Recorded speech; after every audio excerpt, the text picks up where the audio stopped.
Yo, it's been a while since I wrote something. Felt like my flow wasn't updated. I needed time to download, cousin. But when it's slow and it's buffering and ain't no posts coming, I take a break from the pen. Let my soul function. Don't want to force it. I let the force hit. In God's time, these are God rhymes I was born to spit. It's hard to take the credit, although I made the edits. I guess it's something I'm blessed with since I'm the one who said it. Channel my ancestors. Just want to be a vessel. Went from a king to a god. As you can see, it's levels. You MCs do the devil's work. That's in every verse that I ever heard. I should check you, but let me bless you first. I pray that all your blessings spin the block and multiply and run down on you niggas just to exalt the guys. I pray that all the storms water you and may the lightning strike twice as a sign we all supporting you. Blame God, he blew breath in my lungs. Now every fiber in my body want the best for you, son. It's real.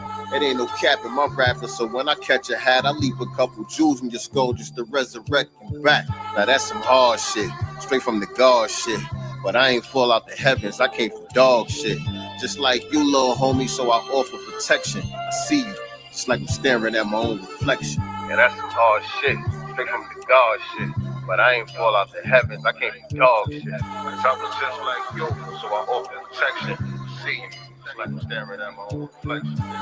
Somebody said, what if I don't believe in God? It's okay. Add an O to God. Do you believe in doing good? Because guess what?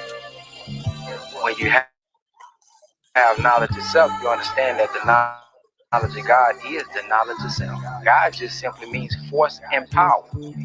We all just have to exercise the force and power within ourselves. To that self-fear, to that God that speaks to you from within, you will start to reflect God.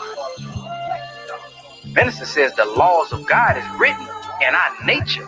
Before there was a Bible and the Quran, by nature we submit our will to do the will of God, the supreme being. Somebody said, what if I don't believe in God? It's okay. Add an O to God. Do you believe in doing good? Do you believe in doing good? Do you believe? All right, grand evening. Thank y'all for tuning in to a brand new season of the Front Black News. I am your host, Chan Krumah, and we're joined with our guest, Shabazz Muhammad, our brother Shabazz, out of the Mile High Income City.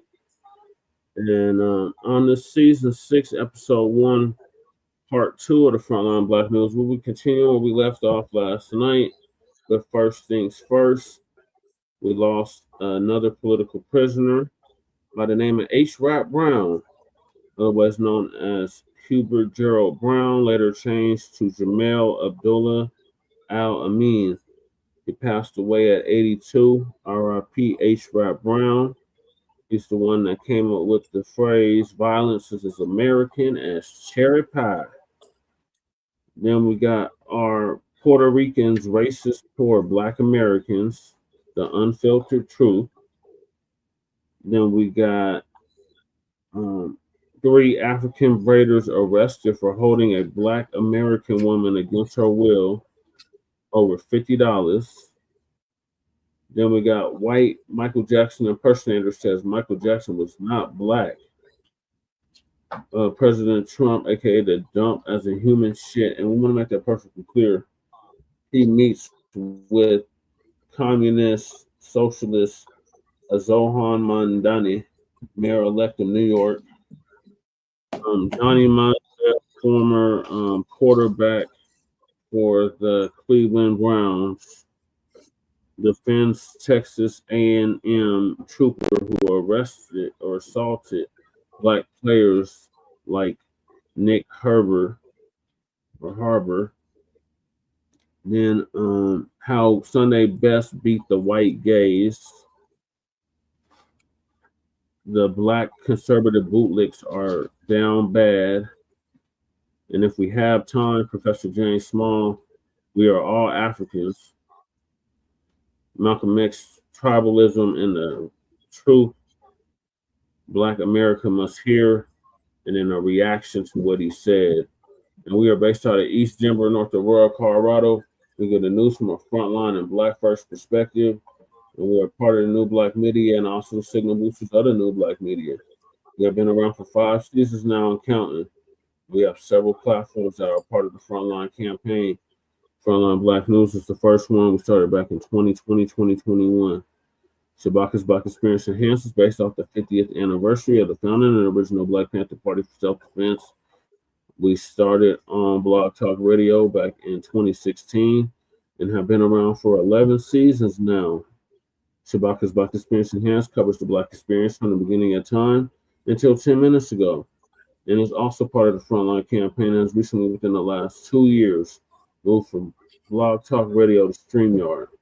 Please make sure you like and share the show, broadcast, FBA family. Please join us on StreamYard, YouTube, Frontline Black News. The links to all of our channels are in the description, including Frontline Black News 1, Frontline Black News 2, my personal page, Jesse Paris, aka Chain Kuma, the RBA Lady Chase channel, The Revolutionary Agenda, our Bay Area Lope J Militant's channel is also in the description. What's Cracking TV with J Militant, Kukizi, our Montbello Denver brother. His link is also in the description, and he usually does our intro track for the Frontline Black News over on the page StreamYard description. And the Church of Black Power, our brother out of Watts, California, who's now in Houston, Texas. His link is also in the description. And last but certainly not least, we got our brother Black Truth United, our young brother out of the Midwest. His link is also in the description. Also, we have the petition for reparations. Please sign it. The change.org petition. And we have several GoFundMes. One of them is from Black Voltron Reloaded, our brother who just transitioned about 2 months ago. We just laid the brother to rest about a month ago. His GoFundMe is in the description. The Black student who was expelled and withdrawn from the Texas University for mocking the death of racist white supremacist Charlie Kirk. His GoFundMe is in the description. Our brother out of South Carolina, Greg Marcel Dixon. His GoFundMe is in the description. The Chicago family whose mom was attacked by students, their GoFundMe is in the description. And last but certainly not least, Lady Chase GoFundMe is also in the description. A copyright disclaimer under Section 107 of the Copyright Act of 1976. Allowance is made for fair use for purposes of criticism, comment, news reporting, teaching, scholarship, and research. And I do not own the rights to the music. And if you don't understand racism, white supremacy, what it is and how it works, everything you think you understand will only confuse you in all 9 areas of human activity, and that is economics, education, entertainment, labor, law, politics, religion, sex, and war, and some say health and nutrition, in all 10 areas of human or people activity. And that was by the great Neely Fuller Jr., who transitioned back in February of this year at the age of 95, ProduceJustice.com. And when you, a Black person, are captured by any race soldier, you must never fuss, fight, or flee. Comply and defend yourself in court. Also by Mr. Neely Fuller Jr., ProduceJustice.com. And last but certainly not least, we got racism, white supremacy as conscious and subconscious behavior to maintain white genetic survival to prevent white genetic annihilation. And that was by the late, great Dr. Frances Cress Welsing, who transitioned back in January of 2016. And she was in her 80s, if I'm not mistaken, late 70s, early 80s. So may she rest in power as well. So those are the topics. Make sure y'all like and subscribe to Frontline Black News. All right, Brother Shabazz, greetings. How are you doing this evening? I'm doing fine. I'm sorry, I was just working on the art right here. Oh, nice. You're back drawing again. Okay. That's what's up. Wait, it's kind of light's too bright. Yeah. I used to draw too. Oh, you used to? Mm-hmm. That's good. To get back into it, I haven't drawn in years, but yeah, I used to draw. Okay, crew. Drive safe and get home safely. Okay, my mic sounds nice. Check one. All right, got you. All right, so let me hop right into this. So we lost the political prisoner today. Our brother H. Rap Brown, otherwise known by his government name Hubert Gerold Brown, later changed to Jamil Abdullah Al-Amin. I believe that's how we pronounce it. Passed away at 82. R.I.P. H. Rap Brown. So it looks like AI is going to give us an update on this, the first video. And then there's an interview he did recently before he passed. And then I'm going to play the clip of violence is as American as apple pie. Or cherry pie.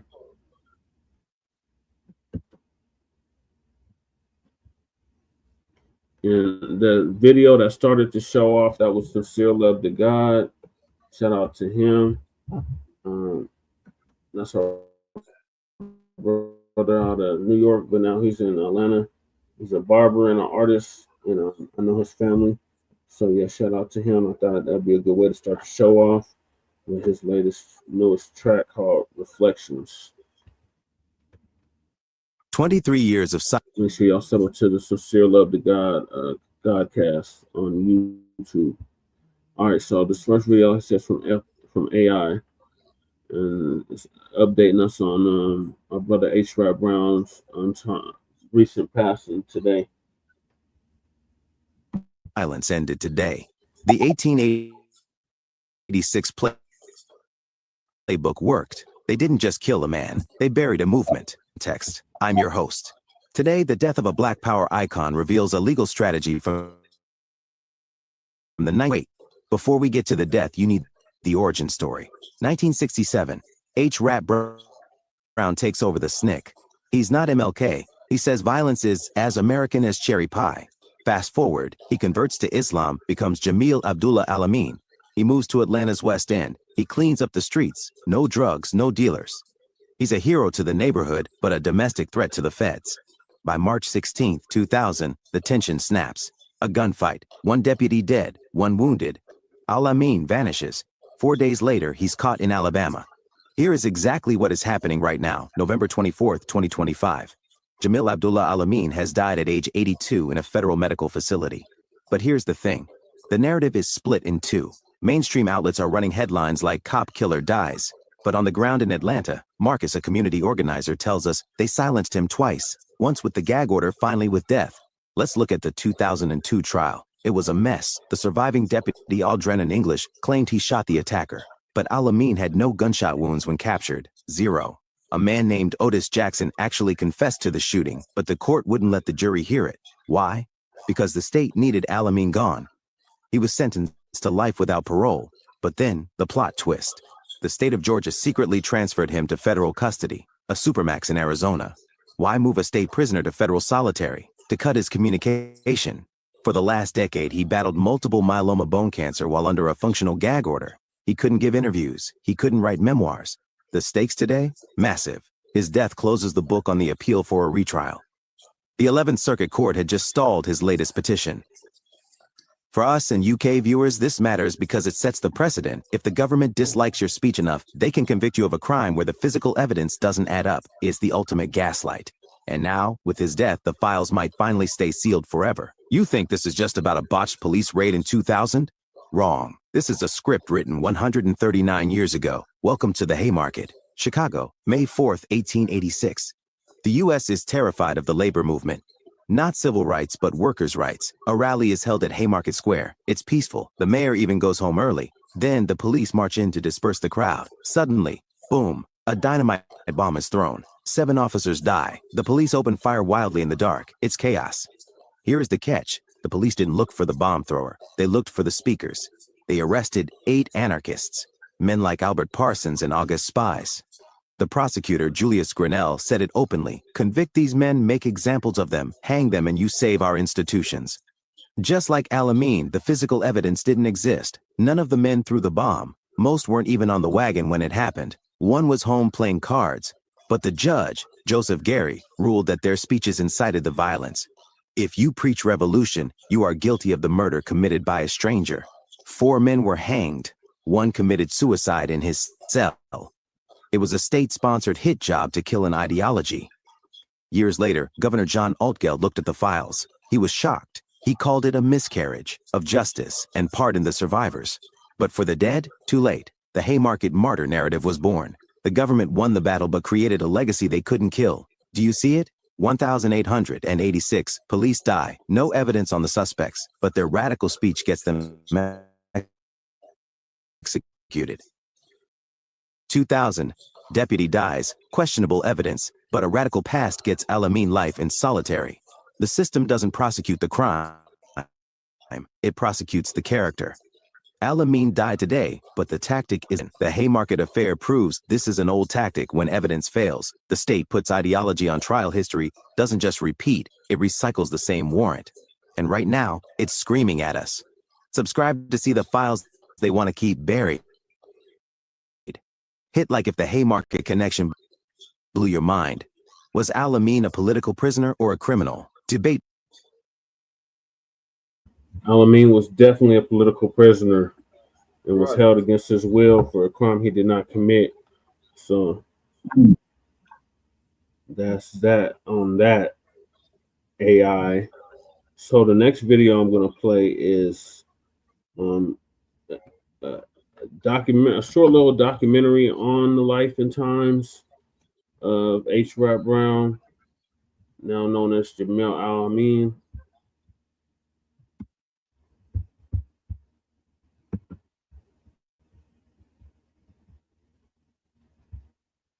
It's from Mob Ties TV.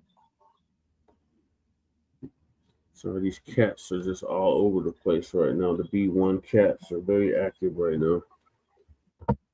Oh.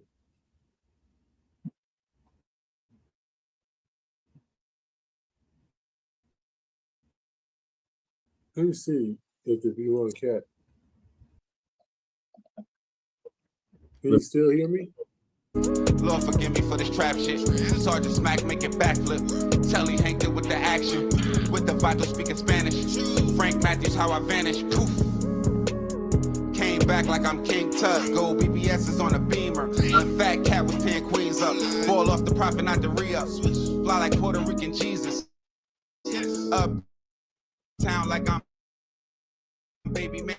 Just caught a We also recognize that individuals do not create rebellions, conditions do.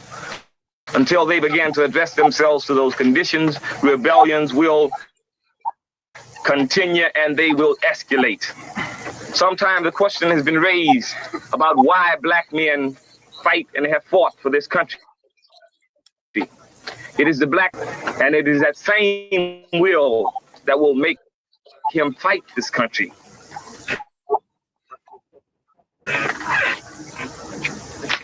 To millions, he was a revolutionary, a voice on fire. But to others, especially in law enforcement, he was a threat, dangerous, defiant. Yep. And in the end, the man once known as H. Rap Brown would find himself buried under accusation. Covered this long history of FBI surveillance that was quite troubling, and one of the things that we discovered was that the FBI, in their long pursuit of the man Jamil Al-Amin, was using as an informant a serial killer, and so we never really got to the bottom of that. Which one? He said the big one. And Shank took off running to his yard. And the guy shot 5 times and hit Shank 2 times. And he pulled off. After Addis died, Al-Amin started making Juma up on the corner. Took over the whole corner, started making prayer. started running folks off the corner, saying no more dope will be sold on this corner. Put out a memo saying that anybody caught on the corner selling dope will be dealt with. To you all having the patrol at night and temperatures and things that make, do you think that you all were the first ones to have done that, or the first ones to have been effective in doing that? I think in this area, the first ones to start doing that.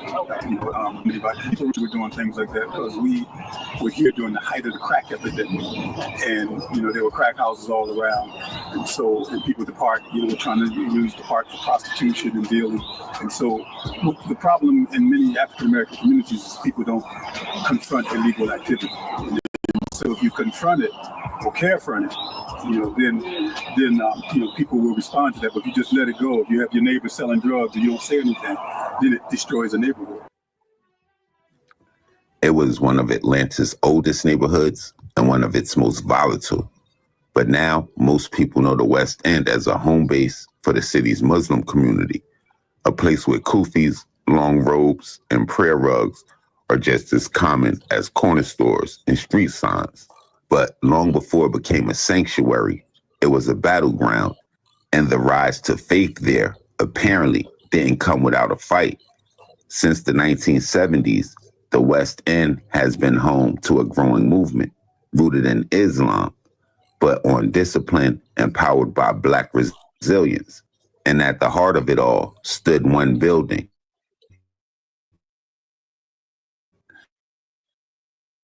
the West End community. But inside, it was a fortress, a command post, and a symbol of structure in the midst of street collapse. And by the 1990s, that symbol would find a new face. Once known as H. Rap Brown, he had been a firebrand of the civil rights era, a voice of rebellion, a face of the FBI's most wanted list, and then for years, silent, until he would reemerge, this time as Jamil Al-Amin, a revolutionary turned religious leader, and to many, the man who brought peace and order to one of Atlanta's most dangerous corners. But in March of the year 2000, everything would change. A Fulton County deputy was shot and killed, and almost overnight, the same man that was a peacemaker was branded a murderer. He was arrested, convicted, and sent to a Colorado supermax. But from the beginning, he would claim they had the wrong man. His supporters would point to a lifetime target on his back, a conspiracy, and a hitman. I'm going to do my best to tell you guys the story of a man who would rise to power through protest, transform a community through faith, and become a lightning rod for controversy and conspiracy. Violence is necessary. Violence is a part of America's culture. It is as American as cherry pie. Atlanta Police Patrol for a shooting suspect on what Muslims call a day of prayer. It's Hajj, a holy period for this Muslim community. The crime scene tape alerts him something went wrong last night. Two Fulton County deputies, Richard Tension and Algernon English, were gunned down at Weston Place in Oak, in the heart of this Muslim community.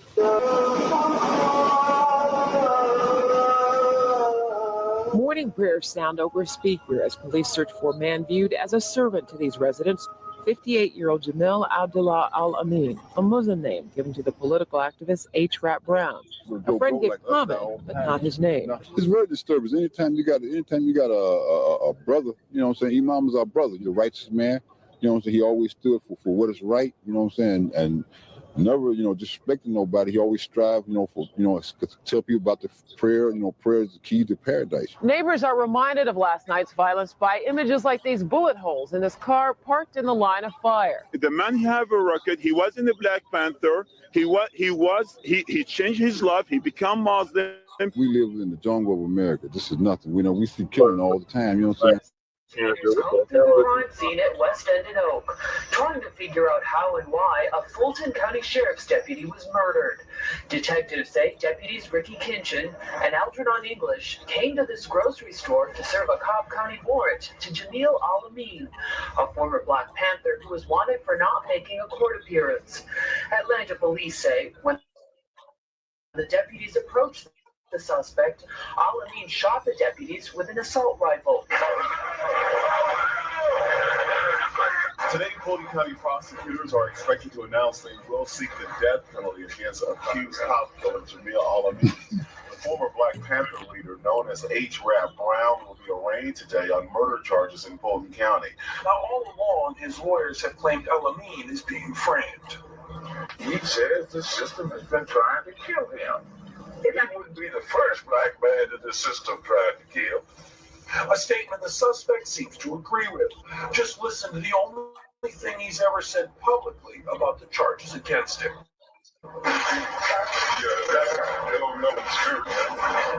Needless to say, Fulton County Sheriff Jackie Barrett doesn't agree.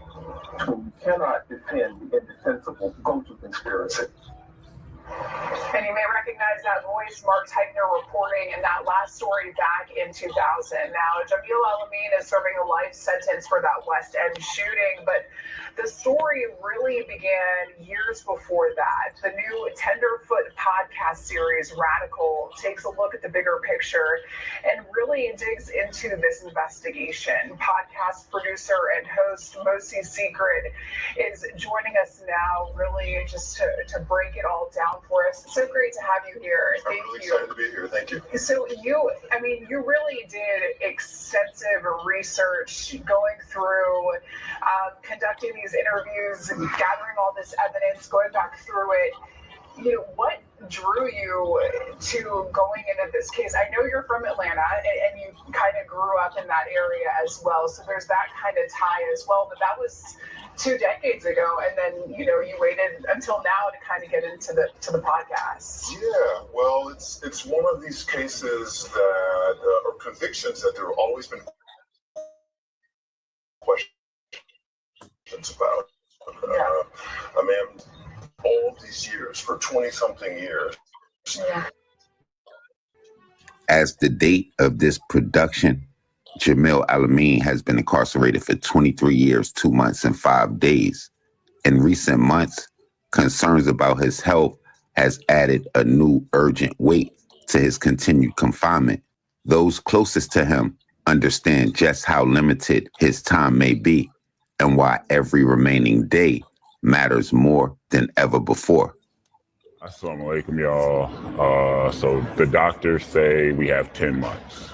I spoke to my father today, and I was planning on giving y'all an update on everything anyway, but the doctors say we have 10 months.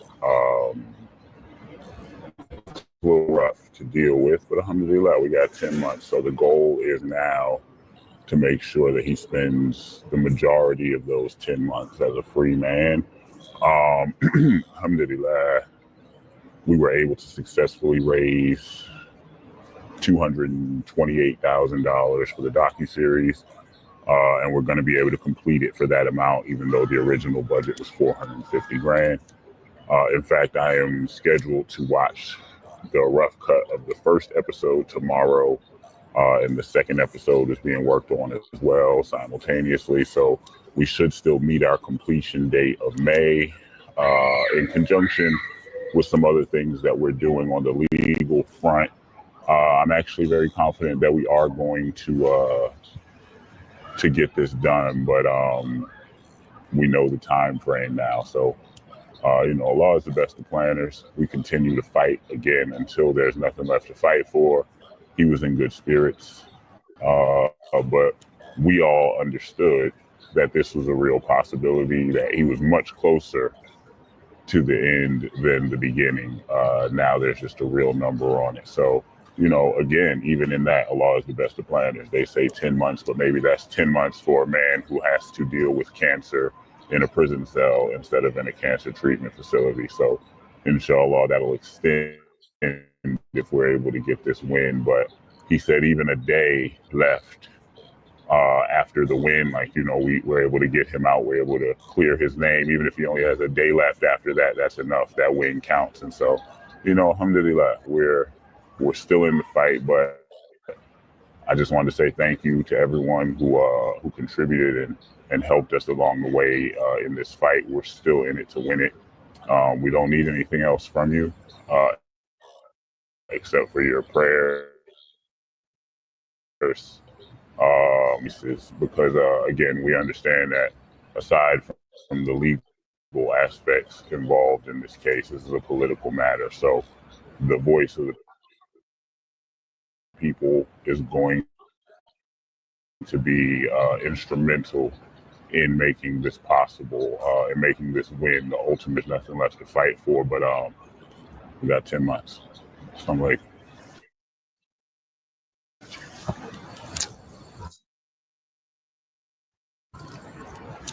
Born, he would rise to fame in the 1960s as H. Rap Brown, an unfiltered voice for Black America. As chairman of the Student Nonviolent Coordinating Committee and the Minister of Justice for the Black Panther Party, like all of the members involved, he would call for, we're going to burn it down.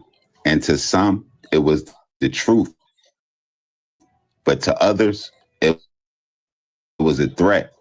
And in 1971, after a shootout during a robbery attempt in New York, Brown would be arrested and sentenced 5 to 15 years in prison. But in isolation of a prison cell, he would find something deeper than rage. He would find faith. Beginning to study Islam, he would embrace the name Jamil Abdullah Al-Amin and left behind the firebrand image of the 1960s for a quiet guidance of Amin. Released from prison 5 years later, in 1970s, he would relocate south to Atlanta's West End, a neighborhood plagued by drugs, poverty, and police neglect. It was here that Al-Amin would build something lasting. He would found the community mosque of the West End and become a respected voice of the national Dar al-Islam movement, going on to help the homeless, paying rent for the needy, mediating disputes between rival neighbors, and even buried the unclaimed dead leader. He was the moral compass of a community forgotten by everybody else. But not everybody will believe in Al-Amin's transformative case. In 1992, the FBI and Atlanta Police Department would launch a joint investigation into a rash of murders in the West End. Victims were said to include drug dealers and hustlers, people that many didn't miss, but whose death told the story. Tommy Jones, Kennedy Keller, Marlon Sadler, Jacqueline Johnson, Barbara Ford, and Roderick Fulton, allegedly 14 names in total. Authorities would allegedly suspect Al-Amin, using his spiritual authority, commanded a street organization cloaked in religion. Their star witness, a guy by the name of Leonard Devin Holland, an admitted killer who happened to be awaiting trial for a murder. In an alleged tearful 8-hour confession, Holland would claim he served as one of Al-Amin's top lieutenants and that Al-Amin ran a militarized structure with an inner circle, a security wing that was called the Sutra, along with a shadow operation that robbed drug dealers, enforced violent curfews, and silenced witnesses. He even drew a diagram placing Al-Amin at the top, but there was no forensic evidence, no surveillance, no phone taps, only the words of a man that happened to be facing the death penalty. And to Al-Amin's supporters, this wasn't a confession, it was a fabrication. A desperate attempt from a man who apparently knew the system and how to manipulate it. Now, fast forward several years later to May 31st, 1999, and this would be the seed of the tree of horror that Al-Amin would currently find himself in when he would be pulled over in Marietta, Georgia. Police would claim that the vehicle he was driving was stolen. He would hand over a bill of sale and an honorary police badge, a gift from a local mayor, John Jackson, who later verified its legitimacy. Despite that, Al-Amin was charged with speeding, auto theft, and impersonating an officer. And when he would fail to appear for court, a warrant would be issued for his arrest. And what happened next would change some people's outlook on the transformation of the West End and his life forever. A little more than a year later, after the initial traffic stop on March 16th, the year 2000, Fulton County deputies Richie Kinchin and Algernon English would arrive in Atlanta's West End to serve the warrant. After finding Al-Amin's home empty, they would begin to leave when they were said to spot a black Mercedes, his car, pulling into the neighborhood. The deputies would turn around and confront the driver, and in seconds, the streets would explode with gunfire. English would be shot 4 times, with Kitchen being fatally wounded, dying at Grady Memorial Hospital the very next day. The surviving officer, Algernon English, would go on to identify Al-Amin as the shooter, but questions seemed to rise almost immediately. He would admit that the shooter had gray eyes, with Al-Amin's eyes being brown. He would say that the shooter was hit during the exchange, yet when captured 4 days later in Whitehall, Alabama, Al-Amin had no wounds to his body. After U.S. Marshals tracked him to Alabama, allegedly using a blood trail found near the scene, when they would arrest him, Jamil Al-Amin was said to be wearing body armor, firearms allegedly to the deputy shooting, but there was no DNA on the weapons, no fingerprints, and the blood found seen did not match the Amin or either one of the officers, with state claiming it was animal blood and Al-Amin's defense team calling it cover-up. Then comes a curveball. A guy by name would go on to confess to the killings himself, saying that he was wounded in the firefight and limped through the neighborhood, knocking on doors, with a lot of the details of his confession matching 911 calls that were made that night. But after alleged threats by prison guards, Jaccson would recant his statement, only later to reaffirm his confession in a sworn affidavit, with the judge in Al-Amin's case apparently refusing to allow it into evidence. And on May 9th, 2002, almost exactly 2 years to the shooting of the deputies, Jamil Al-Amin would be convicted on 13 counts, including murder and aggravated assault. And 4 days later, he would be sentenced to life without parole. His appeals were going to be denied by the Georgia Supreme Court in 2004 and by the U.S. Supreme Courts in 2020. In 2007, he was transferred to the most notorious prison that the U.S. has to offer, ADX Florence in Colorado, America's most notorious federal supermax prison. There, he would spend years in solitary confinement, no visitors, no interviews, and no public voice. After years of those conditions, in 2004, Al-Amin would be diagnosed with an illness named multiple myeloma. I saw reports where he was apparently moved to Butner's Medical Center and then later USP Tucson. And by 2025, he would develop a large life-threatening tumor. And after public pressure, he was finally transferred to a federal medical facility for care. To law enforcement, Jamil Al-Amin was a radical who never let power go. But to his community, he was a shepherd who stood in the gap when no one else would. A man who buried the dead, clothed the poor, and pushed back against the system that he never trusted. His supporters say he was targeted, not for what he did, but for who he was. And the nation never forgave him for being H. Rap Brown, with the revolution coming to an end, but the surveillance never did.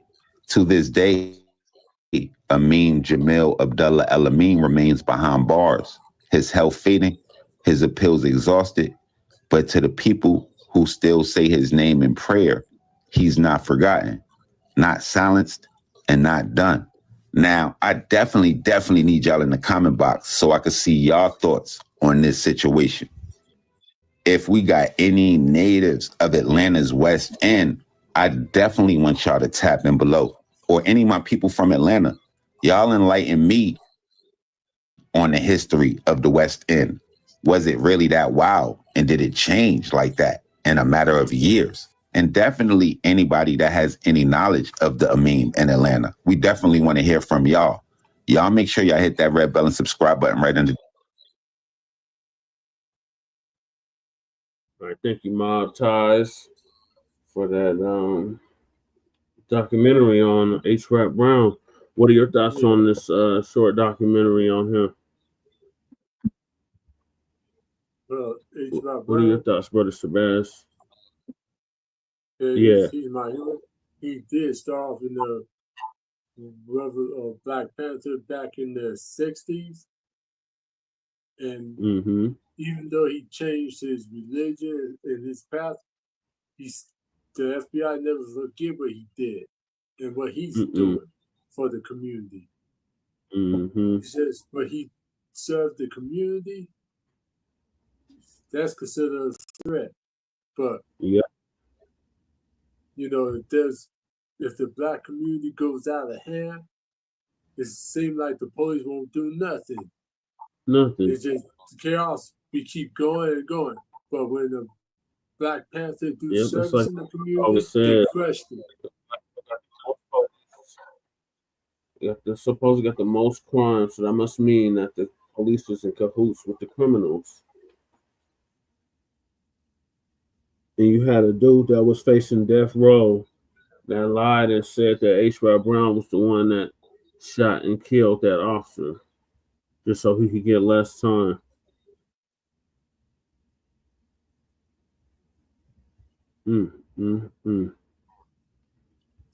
So the next one is about when the next clip is when he played, when he said, violence is as American as cherry pie. Oh, yes.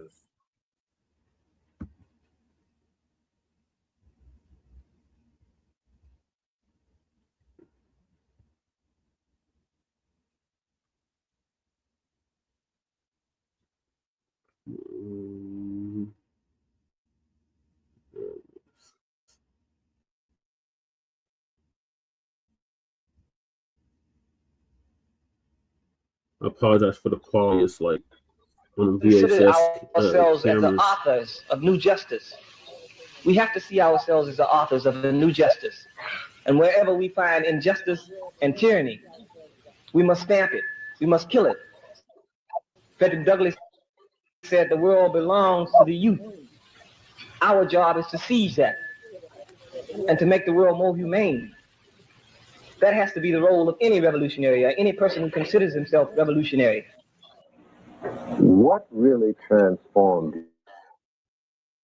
you into, with some of the clips that we heard that we ran at the beginning of the program, what moved you to that position? So we're always products of our time, and as to the coming together of sense and ability more than anything else, I guess would contribute to any person being recognized. I say violence is necessary. Violence is a part of America's culture. It is as American as cherry pie. American taught the Black people to be violent. We will use that violence to rid ourselves of oppression if necessary. We will be free by any means necessary. There has been no successful example of democracy as it's taught in this country. I'm not even talking about as it's practiced. I'm talking about as it's taught in this country. How about the Constitution? Looks good on paper. I think, the Constitution has a lot of valid ideas and thoughts. But you see that the contradictions that exist in this country are created out of the 13th, 14th, and 15th Amendment. I mean, otherwise, Constitution is nothing but white people's paper. When Black people begin to rebel, and you call it riots, we understand that those are not riots, those are rebellions. People are rebelling because of conditions and not because of individuals. No individual creates a rebellion. It's created out of the conditions. Tell them to shoot at Lady Bird. I say if they give me a gun and tell me to shoot my enemy, I might shoot you. 400 years she taught you white nationalism and you lapped it up. You taught it to your children. You had your children thinking that cows don't give good milk. Black hens don't lay eggs. Black for funerals, white for weddings. That's white nationalism. Santa Claus. A white honky who slides down a black chimney and comes out white.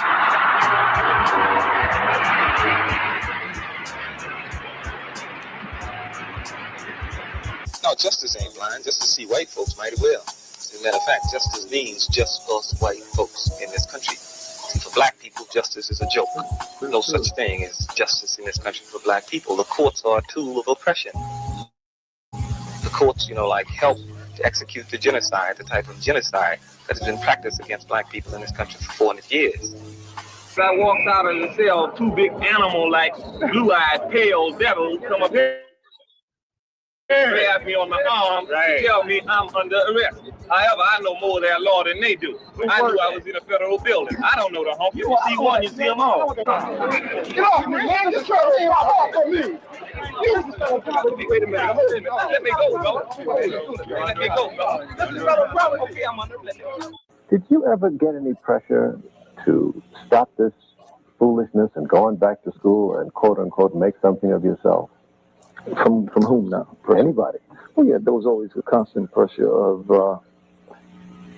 the older people, of parents and older people who felt that this was not necessarily the way to deal with the problems that were at hand. But again, the level of commitment that most of the people, the youngsters had at that time was of such that they were willing to sacrifice. Again, we began to see the educational process as being no more than a training process to keep people enslaved. And so about Democratic and Republican Party. That's not the case. Everything that happens in your life is political. The real question is, whose political end does it serve? If it does not serve your political end, then it is not beneficial for you to be political in that fashion. So where do black people fit into the political spectrum right now? Or should they at all? Well, politics as defined by the geographical and influential spheres of this country is irrelevant to black people and is irrelevant to the masses of people. The vote has been used as a tool of oppression against black people. I mean, Camus raises a very good point when he says, what better way to enslave a man than give him the vote and call him free? See, it does not profit black people or poor people anything to have the vote and not be able to select the candidates who they want to choose.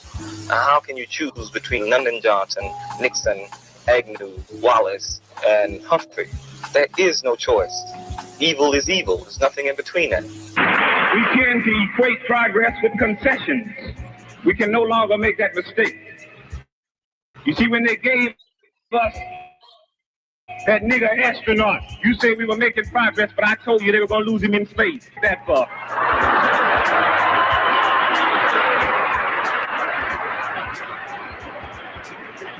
You put Adam Clayton Powell in office and you couldn't keep him. What you think they're going to do with Thurgood Marshall when they get tired of him? They gave you Walter Washington of Washington, D.C., and you said we were making progress. That's not progress. See, it's no in-between. You're either free or you're a slave. There's no such thing as second-class citizenship.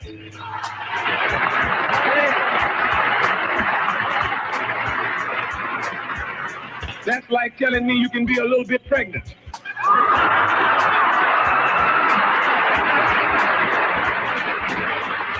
Again, when you begin to understand the whole system of education in this country, see, whatever you don't control can be used as a weapon against you.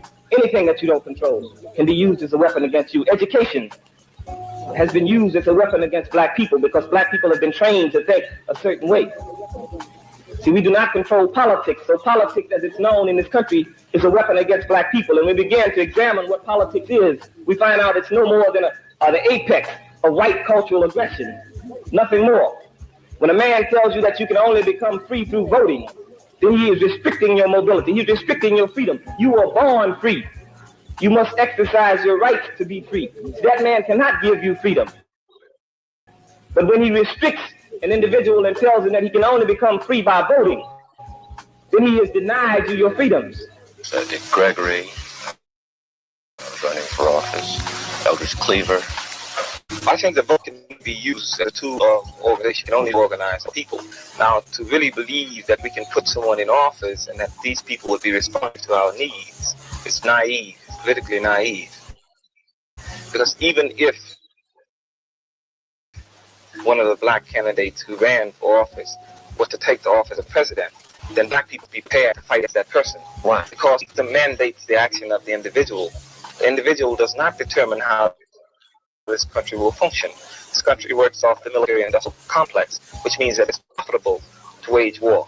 And unless you devise another plan, another scheme to sustain, to boost this economy, that's going to be necessary to wage war. Whether a black individual is in office or a white individual is in office. So we're talking about a complete a change in system. When oppressed people again to evaluate politics, we must understand that we have to create a politics that's relevant to us. We must create a politics that's relevant to our lifestyle. We must create a politics that's relevant to what we do every day. So when we talk about politics, when we talk about the political reality of the black community, we are talking about something that's beyond Democratic and Republican Party. And in that sense, we must understand that we must incorporate a revolutionary ideology that pushes this type of political know-how and political knowledge in the black community.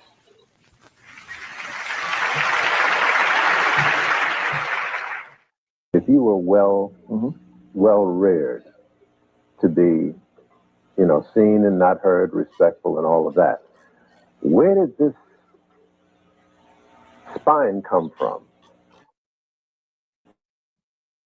And what was the reaction on the part of your parents when they saw your shoulders beginning to square and your spine beginning to square? A kind of understanding of what is natural. He says, men are created with the inclination to do what's natural. It's not natural for people to be enslaved. But again, even in the environment that tries to make this acceptable to you, you still have some resistance to it. And so this coupled with the fact that the movement was gaining momentum, the movement was gaining momentum in the 50s and the 60s. And so through media, we saw images of people who were resisting. Are you under arrest? I am supposedly free. However, it's a shaky freedom because I'm standing on America's territory right here. That's the only thing that's keeping the racist honky cops out there from coming up here, because I'm supposed to be on federal ground, whatever that means. What happens next? What are you going to do when you leave federal ground? Well, I'm going to stay here on the steps. I'm going to build a house right here. I don't want 40 acres. Yeah, I don't want 40 acres and a mule. I just want some lumber. I'm gonna build a house. I think a lot of times we've overemphasized the role of the gun in revolutionary struggle. A revolutionary is not only the person who shoots a gun. A revolutionary functions in the struggle on whatever level he happens to be. See, there's something that's going on out at IBM plant. Somebody's out there sabotaging the machines. They don't know who it is. Could be Leroy 00 Soul Buckwheat Johnson Jr. They don't know what's going on, but they know that their machines are breaking down. He's committing a revolutionary act against that company. So wherever you exist, you can exist in a revolutionary fashion if you are committed to revolutionary struggle. See, it's no longer adequate for us to say that we're going to have revolution by any means necessary. You have to begin to define the means that are necessary. You can't say struggle by any means necessary, because again, you're allowing cats to do their own thing. You allow a cat to say, well, I'm fighting the revolution in this way, Jack. I'm going to get some of the mad money. And that's how I'm fighting the revolution. You must lay down guidelines for revolutionary struggle. And to do that, you must have a revolutionary ideology. People have to understand that in terms of ideology, ideology is shaped as a result of struggle. You don't just sit up one night and come up with the correct ideology. That ideology happens as a result of struggle. The only politics in this country that's relevant to black people today is the politics of revolution. None other. The only thing that's going to free you is gunpowder, black powder. When black people become serious about the revolutionary struggle that they are caught up in, whether they recognize it or not, when they begin to go down and knock off people who are oppressing them and begin to render these people impotent, that's when the revolutionary struggle unfolds. Not until we are fighting enemies of the people. They tell you your problem is unemployment. Well, I got a program that can employ every black person in this country overnight.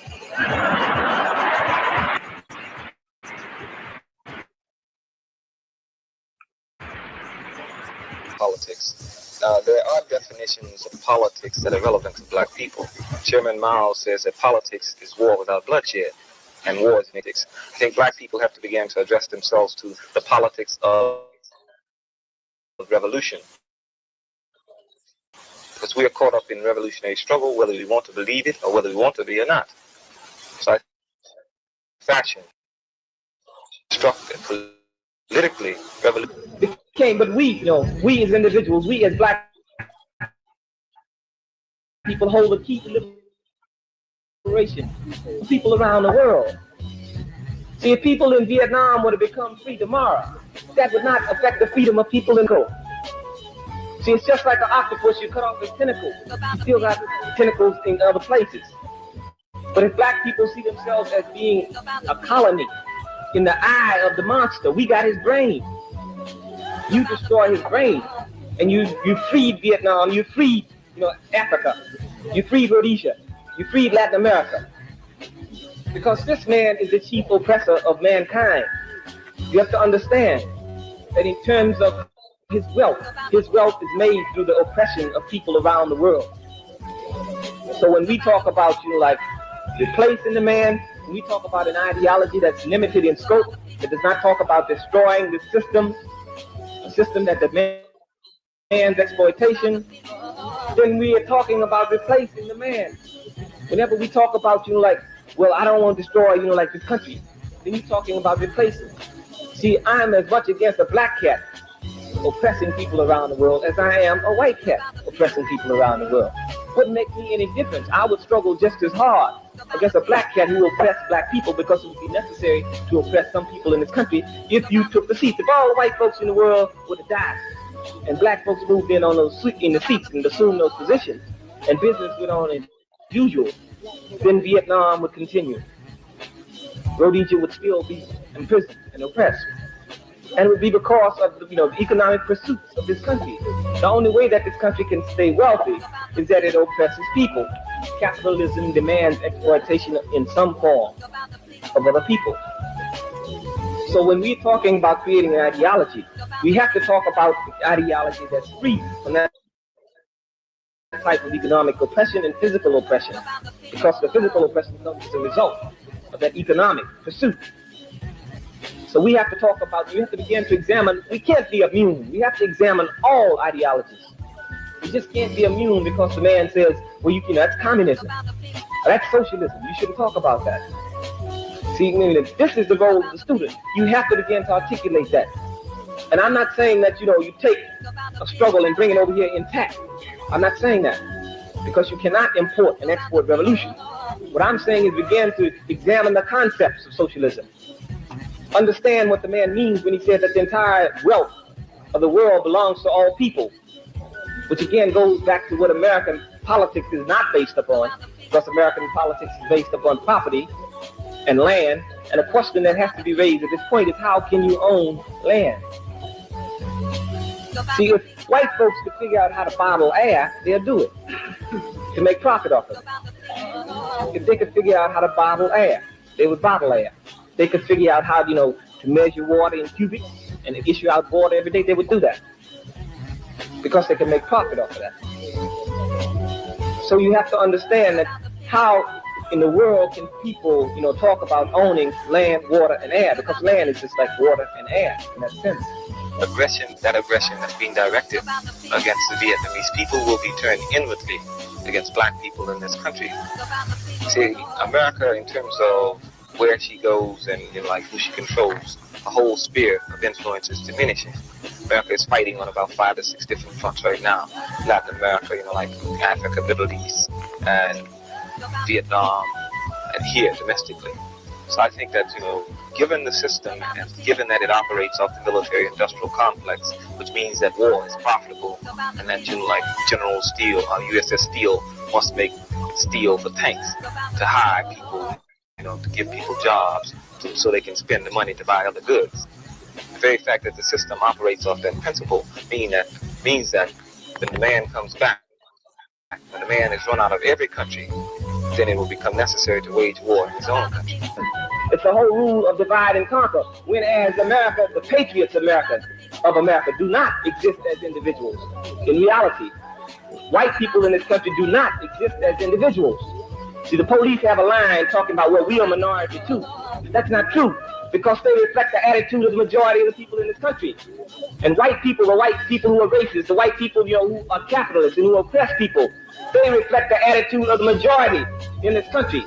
So they do not exist as individuals.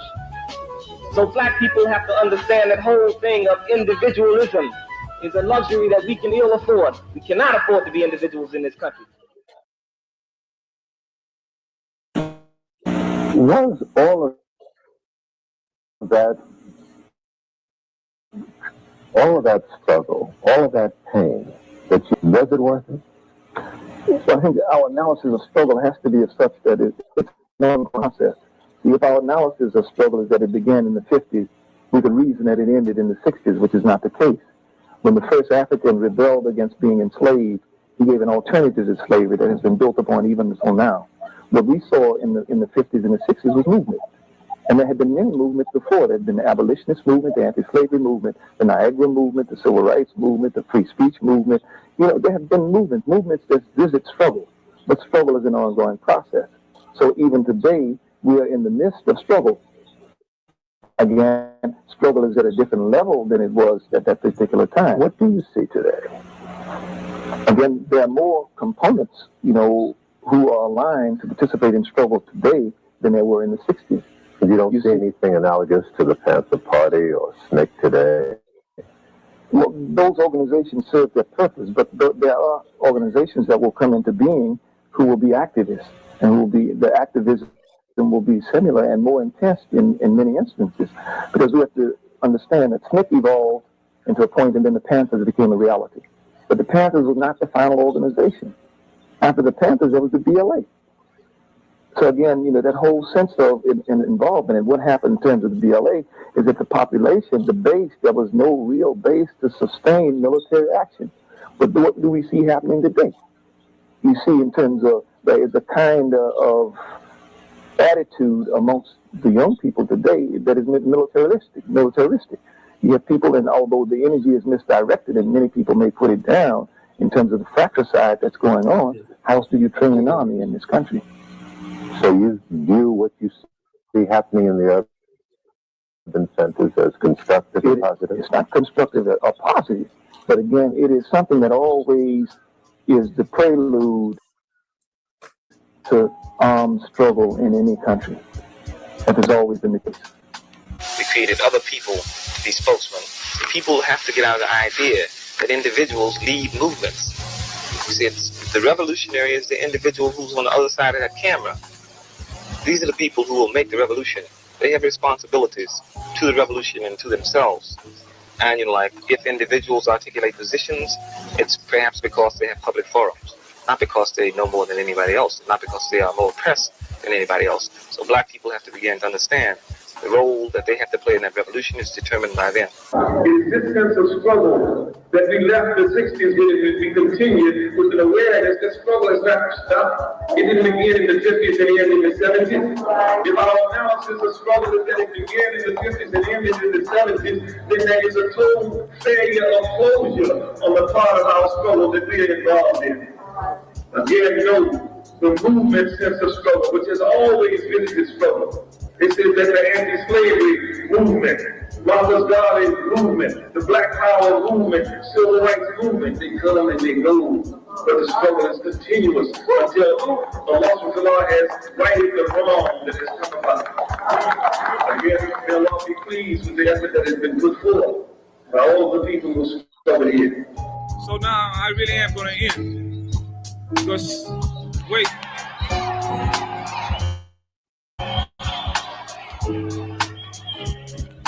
And in ending, I'm going to end in the Swahili saying, it says, Lasima Tasinda, Bila Shaka, which means we shall conquer without a doubt. Black power.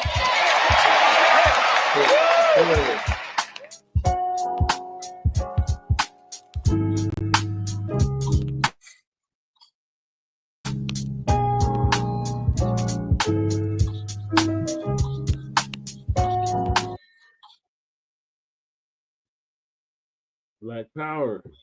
Black power. So definitely to our revolutionary elder, now ancestor H. Rod Brown, otherwise known as Jamil Abdullah Al-Amin. He passed away at the age of 82. And he'd be big rest in power. I see. You know what, Brother Shabazz, that whole time I was listening to that, I'm like, you know who I was thinking of? Pop. Oh. Chairman Sekou. Oh, yeah. I've heard Chairman Sekou say, like, I'll say 90% of what H. Rod Brown was saying on numerous occasions. So, he's always talking about armed struggle and the need for land, and he's still big time on Pan-Africanism, but coming from that era, that's what they was about. But now we're in the 2020s and we're not about that no more because we see it's not being reciprocated. So what are your thoughts on H. Rod Brown before I move to the next topic? Well, just uncompromised and talk about, like you say, violence is like a cherry pie in America. Mm-hmm. He said he's moving in a revolution, no doubt. Yes. It's just a shame that he wasn't able to see freedom before he passed away. Like everybody's saying, he was framed. He did not shoot that officer, but they blamed it on him anyway. So he ended up having to do 23 years in solitary confinement out here in Colorado in the Supermax. Oh, yeah. Where the worst of the worst criminals are located. Yeah, that's terrible. Yeah. So, yeah, big rest in power to H. Rod Brown. You were gone, but definitely not forgotten. And the revolution continues on. Yeah, that's right. So moving along, are Puerto Ricans racist toward Black Americans? Oh, I started hearing about it when the brother Nycc brought up about the Latino being racist. Mm-hmm. Yeah, they are.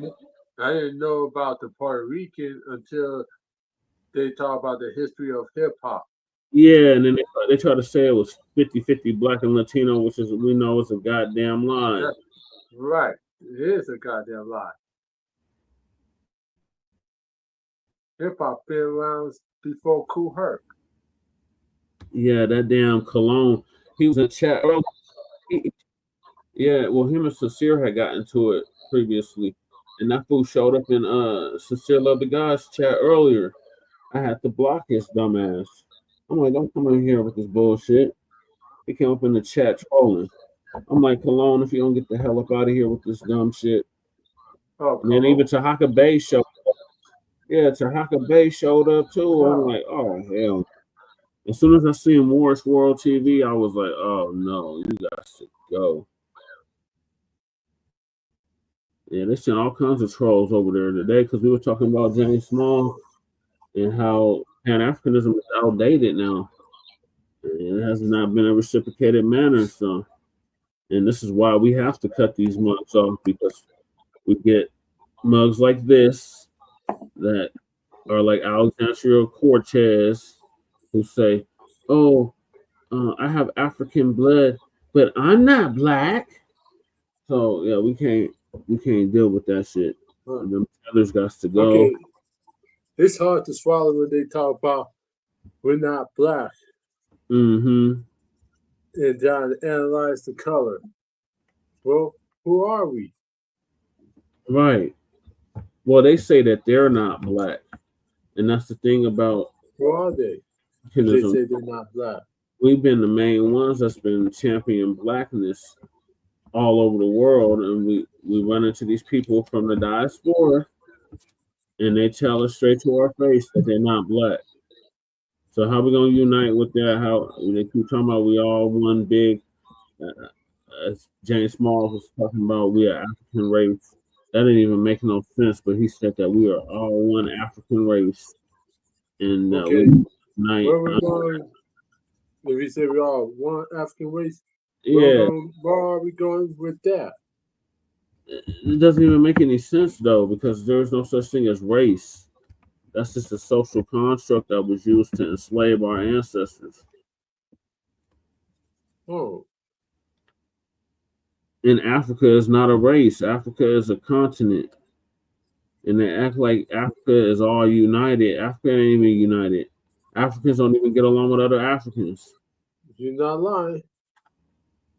So how we gonna have Pan-Africanism? How we gonna have unity when they don't even practice it on the continent?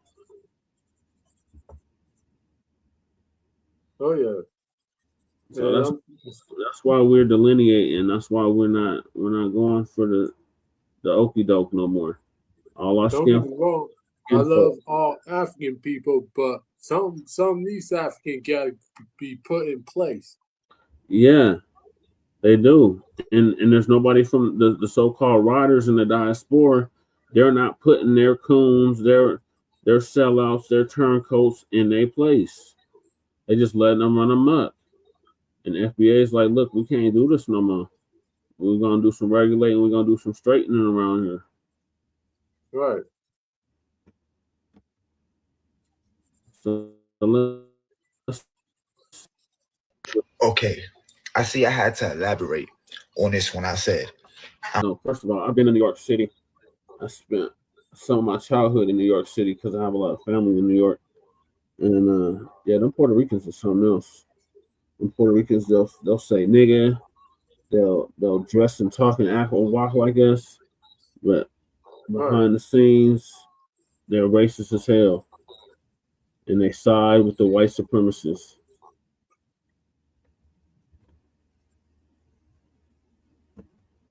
I'm from New York City, where the Spanish people, Hispanics, because we all know motherfucking Spanish is from Spain. We know this, man. Come on, let's not play these fucking games. But when I said Spanish people, Hispanics people are more racist to black people than the whites. Nigga, we racist body. We racist to we can't be racist. Like, what are you talking about? Like, when I hear them say that stupid shit, it's just like, what the fuck are you talking about? We don't have no power. We don't control no institutions. We don't control no police departments. We don't control no banks. We don't control none of financial institutions. How the hell can we be racist? We don't control no education institutions. Not even a candy store here in Colorado. Store. Yeah. So it's like, how the hell can we be racist? And they kill me with that dumb shit. Right. We could be prejudiced, but everybody's prejudiced. Well, we can't be racist because racism is institutional power plus prejudice. Right. So we could stream all day on the street corner like the Hebrew Israelites do, cussing out white people, telling them how savage they are or whatever, calling them a bunch of crackers, honkies, peckerwoods, the like. But that's not going to dictate on where they're going to live, if they're going to get the loan or not. Right. if their kids gonna be able to go to a certain school or not. We don't have, but they have control over our livelihood. They can tell us where to live, where to go to school, how much, if we're gonna serve jail time, because if we're gonna be charged or not, if we're gonna be convicted or not. I mean, they play jury and executioner. We don't have that power. So until we do, we can't be ourselves. Now we talk like, let's be real. Okay, we talk shit about ourselves. Like, that's not what we said. All I'm saying is Hispanics are more racist to black people, once again, than the white people. And this is why. Let me elaborate. Why? Okay, in the hood, especially the Bronx, where I'm from, there's a bunch of Hispanic people and black people, right? You feel me? A bunch. But it's more Hispanic. You feel me? You got a bunch of Dominicans, a bunch of Puerto Ricans, and the black people, you know, we around. You understand? We around. You got we don't have black people fucking bodegas. Why? That's awful.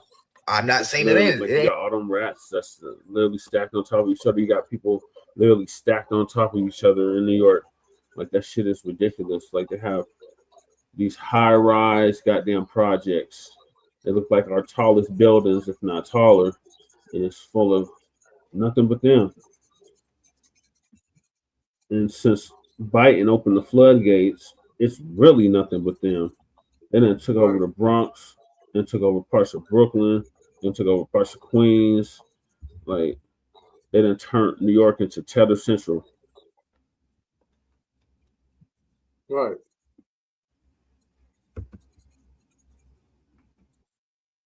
Awful. We got Puerto Rican bodegas. We got Dominican bodegas. You got Mexican bodegas. A bunch. You got black bodegas. I see it. You feel me? I see how they treat my people. We got Mexicans out there now. That was unheard of. You never heard of no Mexicans in no damn New York City. Now they're out in New York City. That shit's crazy. We have Mexicans out here since the late 90s, I believe. Yeah, since late 90s, early 2000s. But prior to that, they wasn't in no New York City. It was mainly Puerto Ricans, Trinidadians, Dominicans, Cubans, and what else? And Haitians and Jamaicans. It wasn't no damn Mexicans. We have Mexicans out here, though.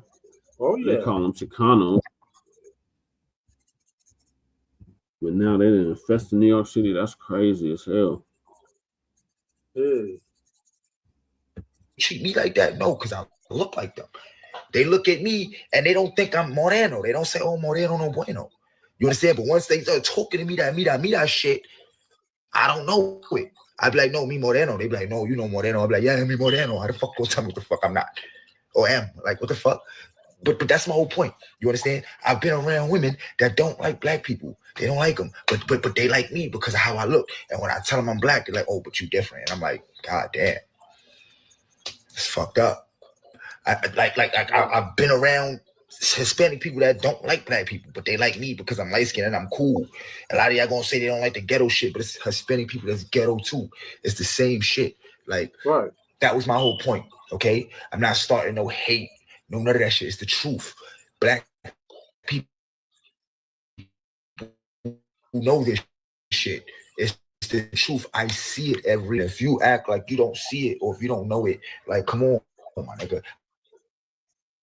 I said it. My baby mother, her grandmother does not. She don't like niggas. She don't like niggas. She like me because I'm light skinned. She don't like niggas. Like it's a lot of the older ones don't like niggas. Dominican niggas smoking hookah, all type of shit, doing all that, all outside and shit. Come on, my nigga. I don't want to hear none of that shit. Like, ain't no victimizing nothing. I'm just saying what it is. About that, I remember Amara La Negra talked about the colorism in the Hispanic community. And that's been a real thing. The images you see on TV. That's an amplification of whatever's happening on a small scale, right? You look at the things that represent the culture that we consume, and you're like, oh, this is Latin culture. Show me what it's about. Give me a demo of it.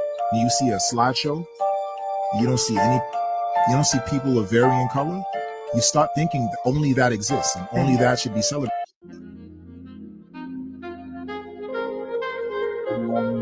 And I see this chick. I assume she's from Chicago because she told Puerto Ricans took the parade dancing from African Americans in Chicago hip hop. How we need to give them their props for this. You know what I'm saying? And we stole it. I heard people out there talking crazy about Puerto Ricans. Here's some more crazy, reckless talk about Puerto Ricans. When you don't give credit to where credit's due, you're considered a culture vulture. And by the looks of it, y'all the OGs. Because there's no possible way you were co-creating hip-hop with Black Americans, especially between the 60s and the 80s, when the tensions between Black Americans and Puerto Ricans was at its height. Black Americans lived in their own neighborhoods. Puerto Ricans lived in their own neighborhoods. It was called micro-segregation. Buildings in New York was known as, oh, that's a Puerto Rican building. That's a building. They went to churches and they went liquor stores, so on. How could you co-create anything when you're segregated? Even when they had block parties, Puerto Ricans had their block parties. Black people, Black Americans had their block parties. And if you ever look at the documentaries, that Puerto Ricans had their breakdancing and DJing crews, and Black Americans had their own. What happened was Puerto Ricans was the first to witness hip-hop being created. They seen some cool stuff that Black Americans were doing. Latinos, Hispanics, they're no different than those white to the shelves kitchen. They're right next door to the culture while it's being created. No different. But y'all think some Puerto Rican parents will let their kids hang around with some Black kids with all that internalized racism that they have going on? And that's the reason why they won't give Black American credit. Because internalized race, everything that's lighter is higher. Everything that's Black is primitive and not advanced. So I mean, this all goes back down to that internalized racism hierarchy. B1 salute, Pro. Thanks for joining us. You're muted. Well, what's up, Jesse? Hey, can you hear me? Yep. Car on my Bluetooth. I'm going to make a run real quick, then I'll be back at the crib to sound better or whatever. But no, I just wanted to jump in real quick. Y'all was cooking, and when you said that motherfucker, he's not Black. Yeah. Right, he's not Black. No such thing as a Black immigrant. Race is a myth. So as soon as they get this race stuff out their mind, you get me? Right. Then we can start talking. You know what I'm saying? But let me go on mute. I'm finna make a run. I'm listening. Okay, bet. What are your thoughts, Brother Shabazz, based on what you said? Oh yeah, about when I was watching the Microphone Check movies. Yeah, and they brought up about the Puerto Rican walking the Bronx with a swastika on the jacket. Yeah, they had swastikas on their jackets. Yeah, meaning they was aligned with the Aryan Brotherhood. Yeah, in the hip hop documentary video. Mm-hmm. I mean, before the creation of hip hop, and they calling Black people Milano. Yeah. Oh yeah, and we all excuse me, but we all know in jail the Mexicans with the Aryans. Yep, they sure do. Oh yeah, I was wondering why Donald Trump was elected. Yeah, that's why they voted for him. I will vote for Donald Trump. They really thought that he was gonna. Hey, that's what we be tripping about in jail. Like you see a Black king, a black essence. Like bro, how the fuck are you a king? Right. You know, you're the Mexican gang, but you're Black. It's like even the guards don't know where to put you. Like what the fuck is this shit? You're a Mexican. I mean, you're a Black king. Yeah. It don't make no sense. You got the Black Serenials. How the hell are you a Black Serenial? Wow. The Serenials hate. They side. Hey, you remember Sons of Anarchy, right? It was that little mixed dude in the game, right?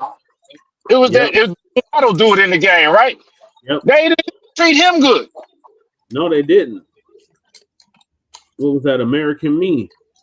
They had that mix. They had that brother in the gang in the 18th Street, and they treated him bad.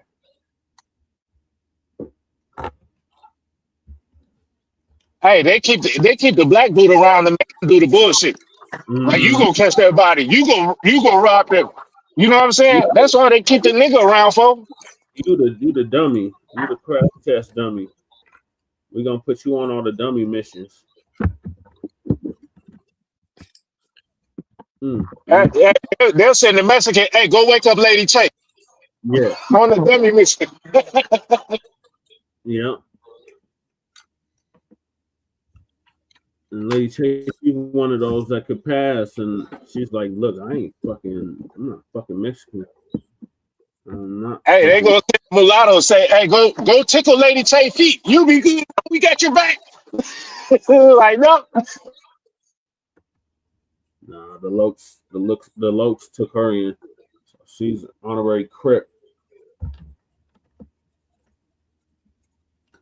And let me put this back on. Rico, I can't lie. Puerto Rico is actually kind of racist, you know. No, I don't know. Black Americans somehow get a blight. They somehow get allowed in. I don't know. But the way they treated me at the airport, I'll never go back there again, bruv. I went on a cruise, and the cruise started from Puerto Rico, innit? And it went around the Caribbean. In order to get on the ship, I got to fly there first. So when I got to the airport, that's when the wahala started. Obviously, now, boom, I'm coming through the airport. I'm coming down the escalator. I'm seeing bare police. But I'm just thinking, it can't be for me, innit? I don't know what it is. Obviously, it's an airport, innit? So I'm waiting for they kept bringing the sniffer dogs the right way. Just bringing it around my way. Constantly, bruv. I'm just gassed to be in Puerto Rico, so I'm not even thinking anything of it. I just want to see my hotel and just relax, because you know what I'm saying? Nah, they put this dog around me for the 4th time. Next thing you know, I just felt one pinch on my yash. I just thought, what is this? The dog is trying to bite. I don't know what's going on. The dog is trying to bite. What? One dog is wrestling my trouser. The other dog has jumped on my side. I'm thinking, what's going on? What have I done today? That dog. Before we flew out, my bag had a little padlock. I told my girl, do not lock my bag. Don't lock my bag, please.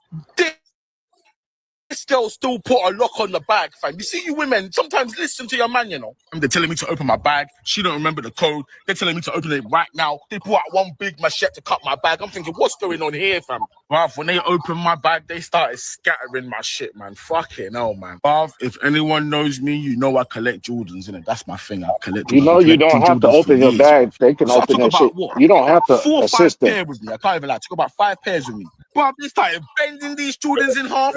No, bending it. Hey. This guy's telling me the Jordan that I have and then bending it in half. He's an asshole, man. In half. Bruv, your mum should never love you. If your mum loves you, your mum's a dickhead, fam. I tell you, Quincy said it to you, bruv. My shoe was looking like a meat pie afterwards. I was angry, man. Don't do stuff like this to people, man. Why would you do something like that to somebody that works so hard on their sneakers? While they're doing this, let's not forget, they have my passport and everybody passing the parcel with the passport. Oh. Let's not forget, when I opened my bag, 2 perfumes smashed on the floor, They tried to pick it up and then he whacked it on my clothes. And he said, at least your clothes was more better. Prick about better. They did all that shit to me just to say I'm free to go. Bruv, I felt like a slag, man. Bruv, I had a pink yash. I was smelling like dog. My perfume was smashed. They left my shoe looking like croissant. I'm angry. No. I will never go back to Puerto again. The airport alone. All your planes. Fuck them as well, blood. Latinos, we got a lot of anti-black racism in our community, and we usually let it slide because it's our family saying this racist shit. And I'm gonna need y'all to start calling out your family members, because all you Latinos seem to forget that we Latinos also have black ancestry. So if you've interacted with my page recently, you'll know that I'm really into salsa dancing. I love salsa. I love bachata. I've been doing it since 2013. And I initially learned when I was studying abroad in Ecuador in 2013. But I really got to hone my skills when I came home and started dancing while I was at school. Went to school in Southern Illinois University, of all places. They used to have a Mexican restaurant that would do Latin nights every single Saturday, and that's where I made a lot of my friends when I first got to school. Now, there was this one guy in particular that I met while I was there. He was super funny, really charismatic. He taught me how to dance cumbia. He used to walk me home sometimes. Just overall good dude. And this story is actually going to be about him. So this particular restaurant was on the strip and it was kind of far from where I stayed. And I used to have to walk. And this was cool up until it started to get cold. And this is when the story starts. It was really cold on this day. It was like the very beginning of October. And I was trying to decide whether or not I wanted to walk or if I was just going to stay home. But I got a text from this guy and he was asking, hey, like, are you planning on going dancing tonight? Because I just got surgery on my arm and won't be dancing for a while. I was wondering if you wanted to come over and hang out. I was all for that idea because I, again, wasn't really trying to walk in the cold. So I was like, yeah, sure, I'll come by and keep you company. I get over there. His roommate answers the door and I see that he's laying on his bed. His arm is all in the sling. And I go over and I sit down and we start to watch the movie. I eventually start feeling like this weird sensation, like he's staring at me. And then he turns and he's like, you know, you can get comfortable and lie down if you want to. Now, at this time, I was incredibly naive, completely missed all the signs. And so They're trying to run a train on I her. again feel the sensation that I'm being stared at. And so I look at him and then he leans over and he gives me a kiss. Now, up till this point, I was under the impression that our relationship was completely platonic. We never had any conversations like that. He Bullshit. never I tried call anything bullshit. with me when we were out Bullshit. dancing. Like, it just didn't make any sense. But the kiss was nice, and I was like, I guess we can see where things go.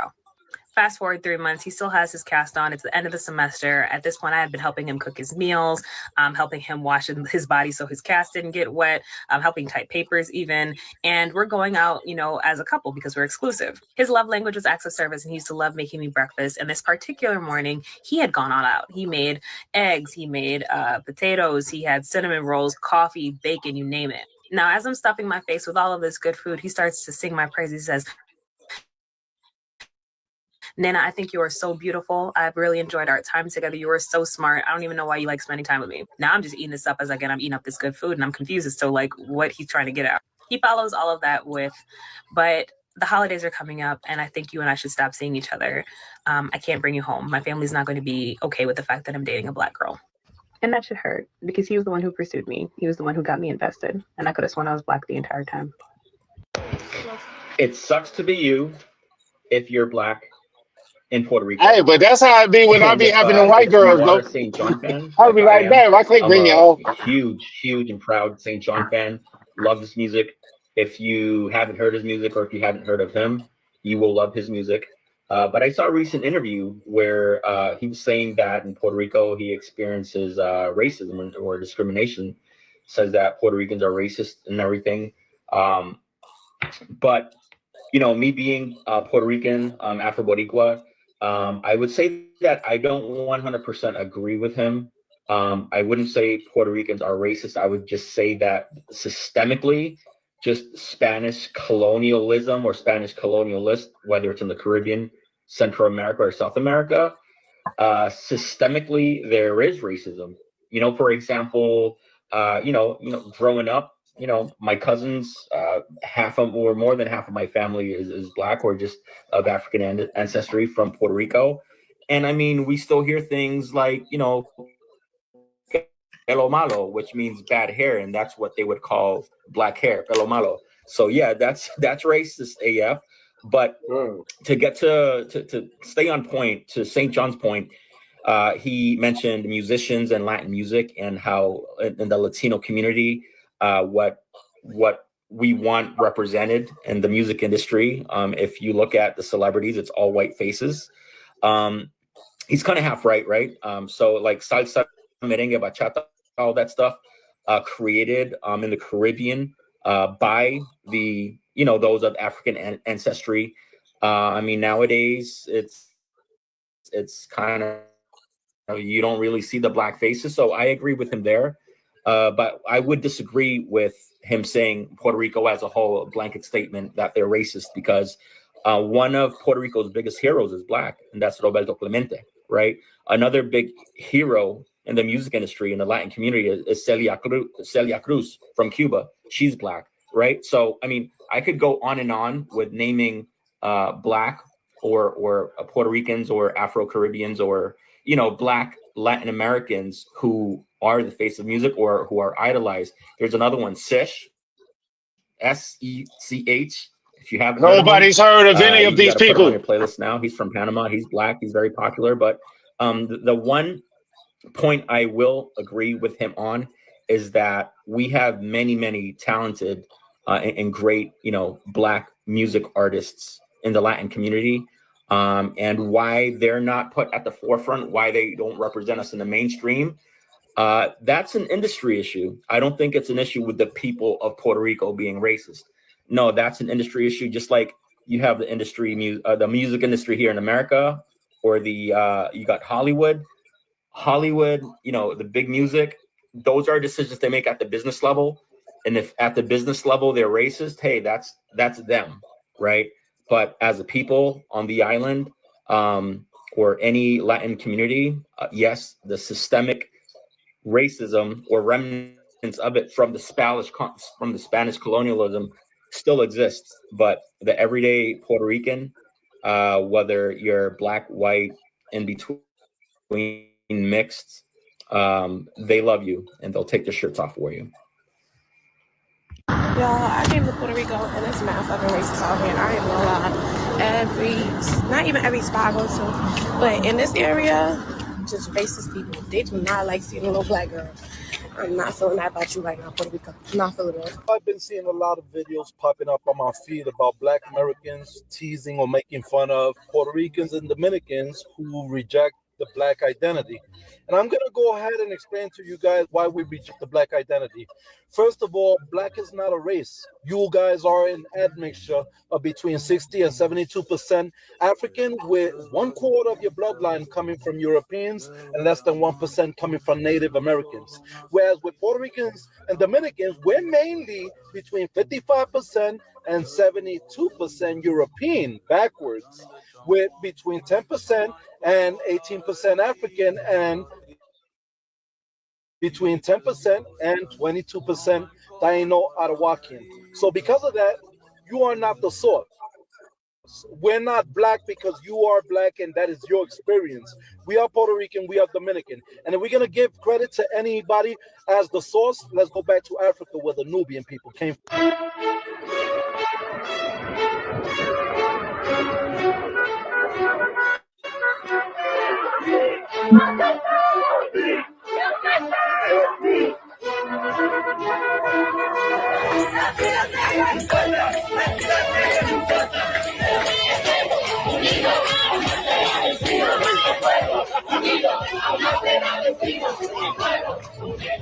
It was something that happened organically. We wanted to get a message across that Black Lives Matter.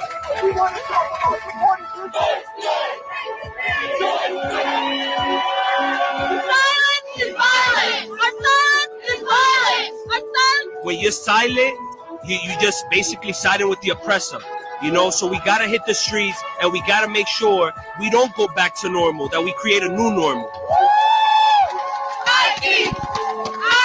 The white people that live in this fucking neighborhood that have gentrified it can honestly hear what we have to say. Because it's not only a black issue, it's a human life issue. Our parents immigrated to the United States for us to be able to get an education. And our education is telling us this is wrong and that we gotta hit the streets.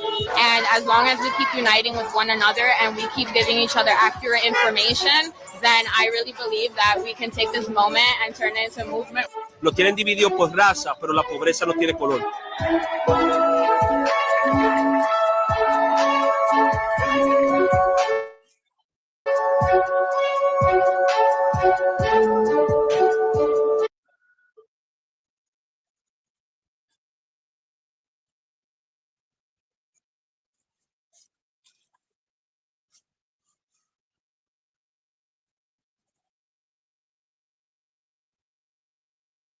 Told you guys, and dance created by enslaved Africans in Puerto Rico is now being repackaged and becoming pan-Latino. Other Boricuas asked me why I don't promote Afro-Boricua culture. And just to be sincere, I just don't mess with those people. And I know that a lot of us are admixtures, but there's a certain type of conduct and a certain type of state of mind that comes from Afro-Boricuas and Afro-Latino, who are always, no matter what region they're in, they're always hyper-focused on race. And it's almost like they're exactly what white people are, but without the power. Which people claiming that they're Boricua and they're promoting these hyper race-based divisions to micro-fractionalize Boricuas even further, they're not Boricuas. Okay, let's talk about colorism in the history Hispanic community for a little bit. All my 3 sisters were blonde. Yeah. And I was the only one that came out with black hair, skin, dark eyes. My sisters have these beautiful hazel eyes. My mom's Wera, which is the white one. They call her Tia Wera because she's so light skinned. Yeah. And so I grew up as La Prieta Fea, which means the ugly dark one. No way. Yeah. Oh, yeah. Who called you that? My mom. No. I remember she said that, right? Remember that. Keep that in your head. She's the ugly dark one. Her family called her the ugly dark one. Now keep listening. Like a joke? No, it's like it's in term of endearment, but people would walk up to my mom and go, "Your daughters are so beautiful." And who's this? Oh, and I would be like, God. "I'm one of them." Blah blah blah. So I wasn't the pretty one. Like I grew up as not the pretty one. So there was a conscious decision when I was young to be the funny one. Mm. And I really think that has lent itself to my personality.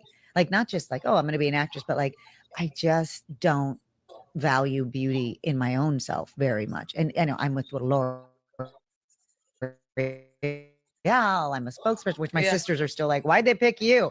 Still, like nothing like family to. No, I'm not gonna lie. Colorism in the black community is bad, but colorism in the Hispanic community is different. Now look at her sisters and her mom. Look at this shit. Ain't no fucking way, but look, they were the beautiful ones, and Eva was the ugly dark one. It's not the fact that they called her the ugly dark one, which is crazy as hell, but it's the fact that they made her believe it. They made her think it. The idea that lighter skin, blonde hair, light eyes just equals beauty has always been crazy to me. There's this saying in the Hispanic community that basically means purify the race. Don't reproduce or don't have babies with nobody that's darker than you or darker skin. Keep fucking somebody that's lighter than you so you can purify and make the race better, because the race is better when it's lighter and whiter. Wow. I'm not saying that there's no black people that think like that. I'm just saying it's crazy that y'all have a whole term for it. Generational systematic brainwashing of colorism, racism, and standards of beauty really need to be studied on every fucking level. And the crazier things with Hispanic is either 0 or 100. Like it's either dark skin or white skin. Like there's no in between. They don't do the shades and the brown skin and the caramel and all that shit. You're either white skin or they consider you dark skin. Like what they consider dark skin is fucking crazy, because like Eva's family said they consider her the dark one, right? But then they'll look at a J-Lo and consider her light skin, like the beautiful white skin one.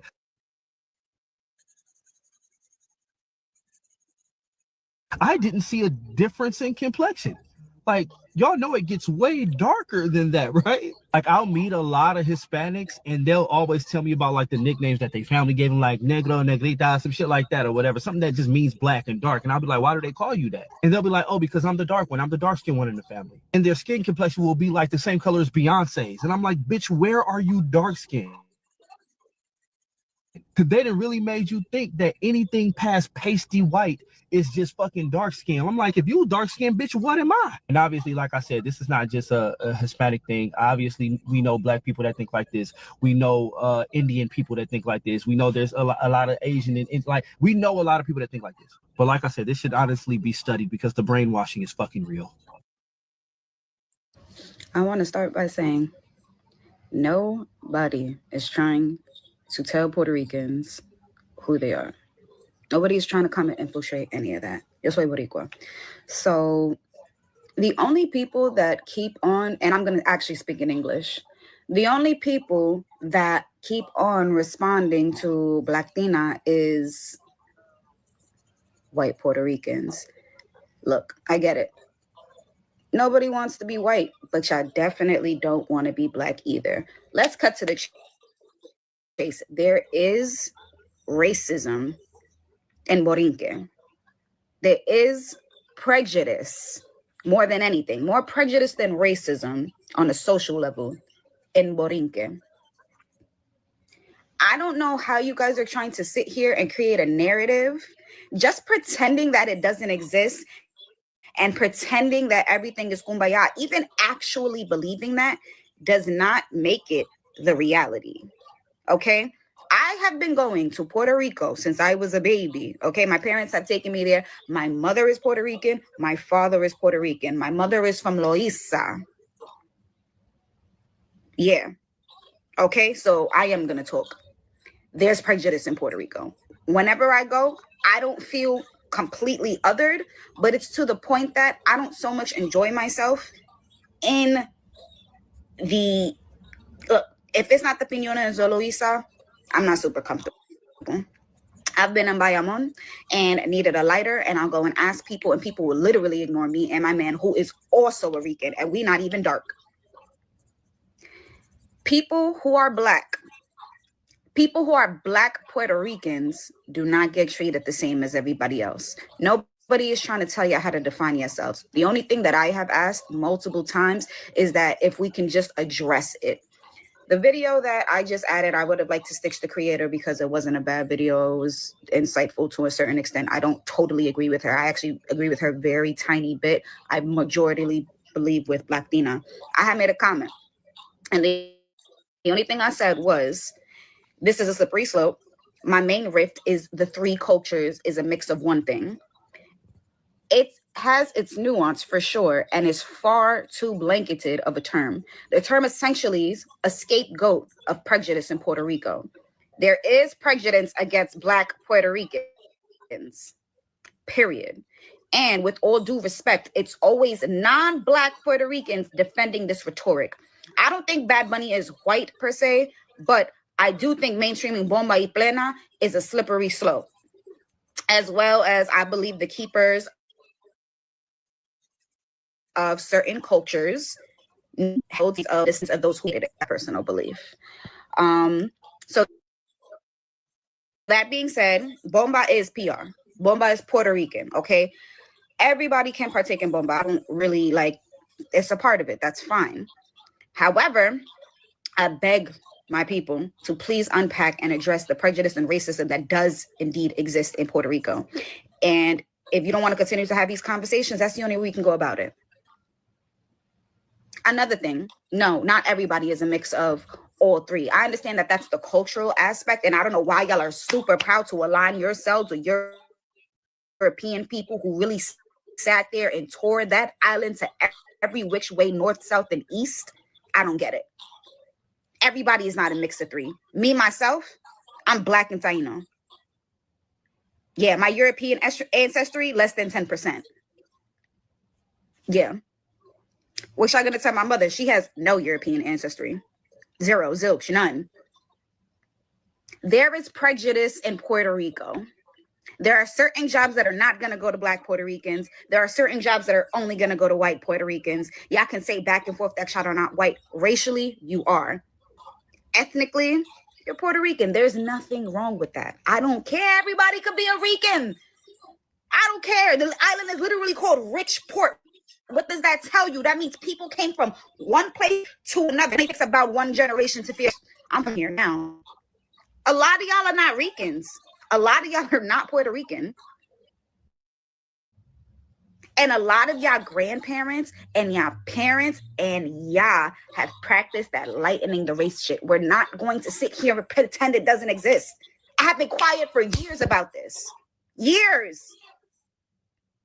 People ask me what I am and I tell them I'm Black and they be like, oh, you're not Black, you Puerto Rican, mama. No, it's not that simple. I am Black. I am Puerto Rican. I am. I'm not half Black and half Puerto Rican. I am a Black Puerto Rican. Y'all talk about skin color don't matter, this, that, and the third. So then why is there prejudice? You don't know how badly I want y'all wonderland of, oh, well, Puerto Rico's the mix of three races and it's in our blood and the music is supposed to bring us together and not divide us. I want that to be true so bad. Bottom line is that it's not, and we're not going to pretend it's not. If you want that to be a thing, you have to do the social work to get there. Stop pretending. It's crazy. You are the ones who do not experience this, but you want to talk on other people's experience. I get Black Nina is not Boricua. I understand that. But you know what? She's speaking for a lot of Black Latino people.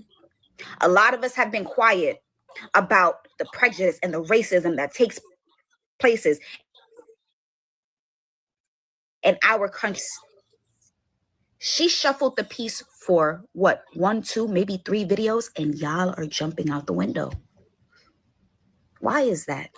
Because she struck a nerve. That's the bottom line. If you want Puerto Rico to be this wonderland of shit, wonderland of people of all rainbow colors dancing to the same rhythms and bomba y plena. If you want that, you have to address it. Look, yeah, we a mix of all three. Bottom line is that not everybody is all three. Not everybody resonates with all three. It doesn't really matter what's taught in school. Just because something was taught in school doesn't mean it is what it is. Actually, I would like if y'all would come and take a Caribbean study class here in the U.S. Oh, well, Roberto Clemente, the only place that he experienced racism was in the United States. What? You think that man didn't experience racism in PR? Like I said, the Black, Spanish, Hispanic, Latino people have been being quiet about what we experience to keep the peace. I want y'all Wonderland. I want the experience that white Puerto Ricans have. I want to feel like that when I go to Bolinque. I want to know what that feels like. I want to not have an idea of me a certain way because my hair is curly, braided, skin is dark, my boyfriend's hair is locked out. I want to feel what y'all feel. Truly, I do. Unpack it within yourselves. The conversation, these comments, Black. They always involving themselves. Why are they? I can't stand them. Ooh. Okay, so first, I had to ask this question: are Puerto Ricans racist towards Black Americans? And the reason I've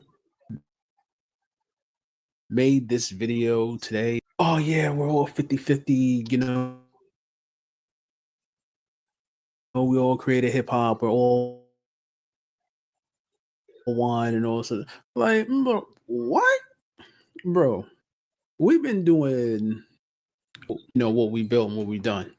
What it is that you were put next door to us. So you had your ear to the door, listening in. You wanted in. Your family didn't want you to have in, right? But you snuck your way in anyway. And eventually, over a few years, you know, you started messing with XYZ. Bro, they got old videos of you calling those race, like old movies. You can look this up. Old movies on how Puerto Ricans and Black Americans got along in the New York area. Right? Damn, I forgot this. Damn, I'm gonna find this movie. I'm gonna put this clip and make a short out of it.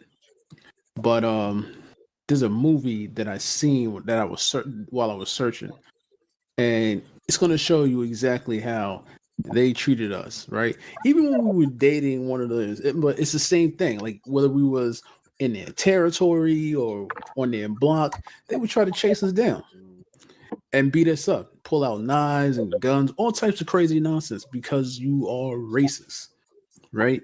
And that's just back then. So what about now? Now you guys still have that same tone. If you live in New York, you're going to see a lot of Puerto Ricans and engage in a lot of Puerto Ricans a lot. That's a fact. And you're going to engage with white tone Puerto Ricans and dark skinned Puerto Ricans. Every last one of them says the N-word. Like it's like it's subconscious. Like I get to say the N-word. I get to say the N-word. I get to say the N-word. Yay! I get to say the N-word. But depending on where they go in the US, they learn that it ain't cool to say the N-word. You know, you get your mouth busted wide open. Right. And that's just subjective of who you're around. And you never know which one of us is around and is black and proud. Right. So we have. They would say it again. Say it again. We have the states and Puerto Rico itself. Puerto Rico is racist. You can't say anything otherwise. It comes from Mahalo La Raza, and that's all Latin America or Hispanics, whatever you want to call it. That's all. They all follow that little trope, whiten up the race, right? That's why you see a lot of Puerto Ricans, a lot of Dominicans, every last one of them. I gotta get with a white person. I gotta whiten myself up, right? I gotta bring that change. And that's a big deal. You have some people who are dark skinned, like I have, I've been here and I haven't experienced racism at all, but it exists, and it exists. Come on, you got culo? Yeah, I don't even know what that word was, bro. Moreno, I heard that word. Culo, like I don't know.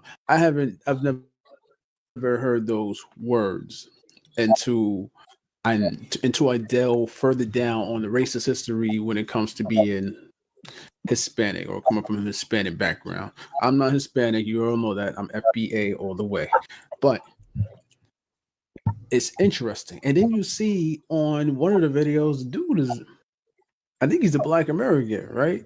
And he's like, yo, they don't like N-words. And they don't. Listen, I'm going to tell you something. When I was growing up, I could pass for Dominican. I could pass for Puerto Rican. And that is actually why I found out. That's why a lot of females actually liked me. They thought I was Dominican or Puerto Rican. I remember I was dating this chick. She was Puerto Rican. Her mother didn't like dudes, right? She thought I was Puerto Rican. I was like, no, I'm Black. And she's like, excuse me, I'm Black. I am Black. You understand? Black? Like, lady, I'm Black. I'm a Black American. So I had to put it out like, listen, I'm a Black American. I'm not Puerto Rican. I'm not Dominican. And that whole time I was there, she went into the room and locked the door. Yo, I got the hiccups right now. I'm laughing. I got the hiccups right now. But that was, to me, that was like, But yes, these people have that anti-black hate. They try to whiten themselves up as much as possible. Hell, they even trying to whiten up their culture that they got from the Africans. They got from the Africans. But yeah, I mean, what can you say? Yes. Now, are there Puerto Ricans who are not racist? Yeah, there's some. There's some that are like, yeah, we stand with the Black people. I think there's a lot of confusion when they say Black people because a lot of people don't know we exist. I'm dead ass serious when I say that's how you tell them in New York. I literally just said dead ass. But bro, seriously, I'm so serious. Bro, I remember I told somebody about reparations and how it's owed to Black Americans and everything we've done. This mofo said, I thought that was a myth. Yo. So there's that, man. These people bias, whole stereotypes. They'll try not to hire you. I seen this one video. This is a Black American. This is a Black American. And she's like, yo, Puerto Ricans and Black Americans, we had to get them together. And it's just like, oh, I don't understand why we like as Black Americans, why don't we have bodegas? I don't know, because the government gave them that and they pushed us out of the stores, so they inflated the prices so that it didn't lower the prices for them so they can maintain and have them and generate wealth. You tell me, genius. I can't take people who are from New York and they get that goddamn slow. That's just ridiculous, man. But yeah, there's some of us around here that are just like you think like we gotta come together, unite. I take people as they are. I'll generalize your whole damn race. Yes, I will do that until I meet you, and then I'll separate you based on how I interact with you, our engagement, your thoughts and your feelings, right? And that's what everybody should do. I'm going to generalize you as your whole race or your ethnic background. You want to say race, whatever. Race is just a social construct, but your ethnic background. So I'm going to generalize you and take you as everybody. So my thoughts already from what I know about you, about from where you come from, I'm gonna take that as a whole, get to know you, figure you out, take some days, weeks, months, years, whatever, and then I'm gonna slice you out and be like, okay, that one person down there is cool, and then seal it right back and put it as a whole, and that's that. Anyway, I'm done ranting. If you Yep. All right, crew, welcome back. What's up, Jay? So, what are your thoughts on the video I just played? Yep. Yeah, so man, you know them Puerto Ricans is like that. We all know that. I got a Yeah, cousin they that's are. Puerto Rican. We had to adopt him. Oh Give me yeah. my, you know, I don't think because of that, but it's because of that. Because what happened to his Puerto Rican side of the family? They abandoned him, but his black side, we stood up. You know what I'm saying? Mm-hmm. Like what? We don't really. Meta La Raza or whatever they be saying, lighten up the race and Yeah. everything. That's what they be on. Yeah, all of them. I didn't know that. One of them Latinos be on that shit. No matter where they come from, they all on that bullshit. And we don't have that many Puerto Ricans out here in Colorado, but the select few I have ran into, they look like old boy on the right, and they was Latin kings. Mm-hmm. So no, look, remember I was telling you about them kings in jail? He was in jail, looked like dude all the way on the left. Yeah. And he in jail talking about I'm a king. Oh I'm my. like, what? Bro, even the guards don't know what to do with you. The dude on the left, he looked like he Haitian. You know, like, you get me? But the Haitians are Latinos, technically. So are Jamaicans. I thought Haitian was French. No, they're Latinos. No, they're Latinos. The island is Hispaniola. They're on the island of Hispaniola. They're on the same island as the Dominican Republic, Brother Sebastian. Oh. And them Dominicans. Jamaicans are Latino. Haitians, Trinidad, all of them. Anybody that got one of them accents in the islands, they're all Latinos. Even though they're black as me and you. Because Spain conquered Any other them one first. was Spanish, yeah. Because the Spanish controlled one half and the French controlled the other half. Yep, and then even French is a Latin language. So even English is a Latin language. So like if you want to go into the meta of Latino, yeah, we us, we're Latino, I guess. Consider you if you're from Latin America, yeah. I mean, look, didn't Spain have America first? Parts of it. Spain, then the British, then the damn French or whatever. But you get what I'm saying. Texas. Yeah. Florida. Yep. So with that, so like technically we could be Latinos too, technically. Yeah. But I'm just saying, like from the basis though, yeah, Jamaicans and Haitians are all Latino. Mm-hmm. And they all practice anti-black hatred. Yes, they do. Wow. What are your thoughts? Latino is just a Spanish-speaking language. Yeah. That's right. I mean, the Spanish-speaking group, people from the Spanish-speaking region. So pretty much. Spanish people are not even included in Latino. No. Right? Because they're Spanish. Yeah, if you go to Spain, if any of these mugs went to Spain talking about they Spanish, they get a rude awakening real quick. And they saying that's Latino only applies in the United States. Yeah, let me see with Gemini. Yeah, that's like I just looked it up in Britannica, right? It say in the United States, Latino generally refers to almost anyone born with ancestors from Latin America and living in the United States, including Brazilians. Yeah. This is a very broad topic. Latino, Latinx generally refers to people with origins of Black in Latin American countries, which are diverse, encompassing parts of the Americas, whose cultural, religious, and linguistic heritage can be traced to Romanic languages like Spanish and Portuguese. So, like, even the people in like Brazil, they consider them Latin.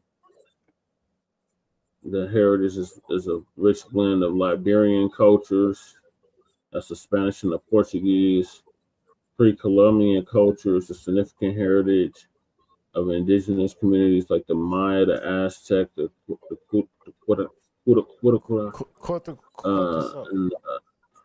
God damn it, if I can see it. Armia. Yeah. It's a Quechu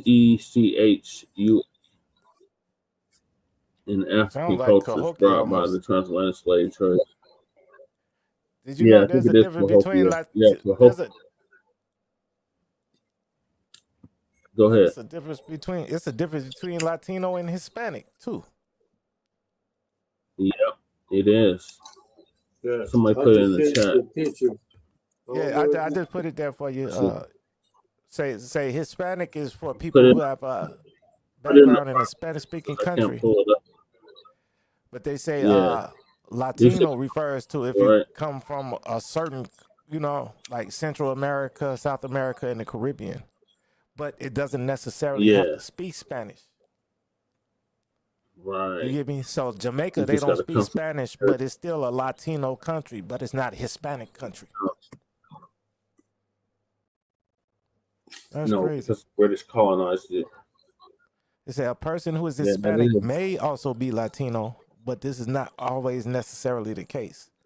For example, a person from Spain would be Hispanic, but not Latino, because Spain is a Spanish-speaking country, but not Latin American country. Oh, I didn't know that. Right. I'm just finished the picture on that practicing paper. I know it took a little while. Let me see if you can see Oh, it. okay. That's what's up. That's what's up. Oh, that's dope.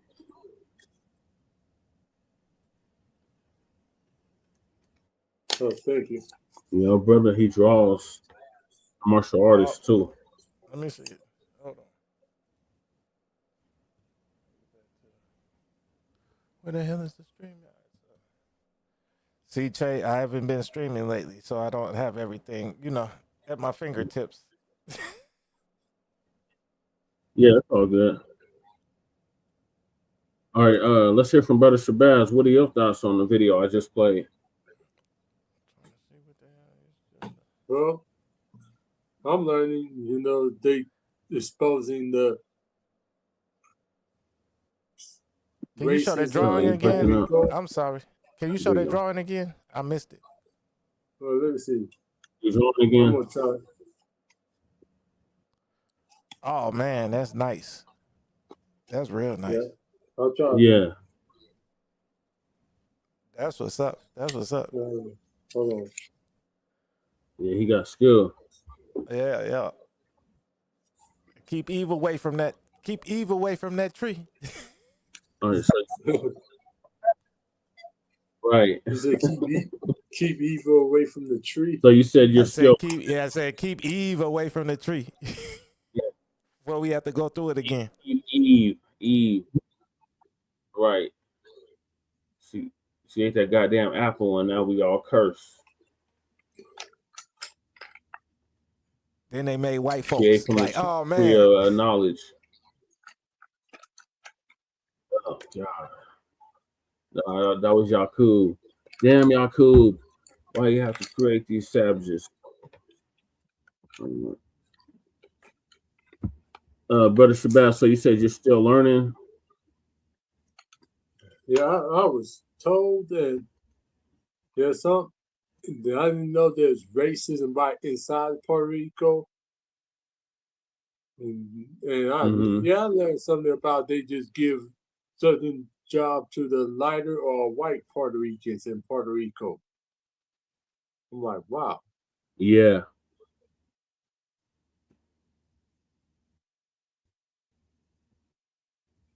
Yeah, it's a racist ass country, a racist ass commonwealth. Oh. Because it's technically a U.S. commonwealth, but it was colonized by the Spanish. Oh yeah. That's what they speak. But yeah, they racist as hell. Just like any other Latin countries.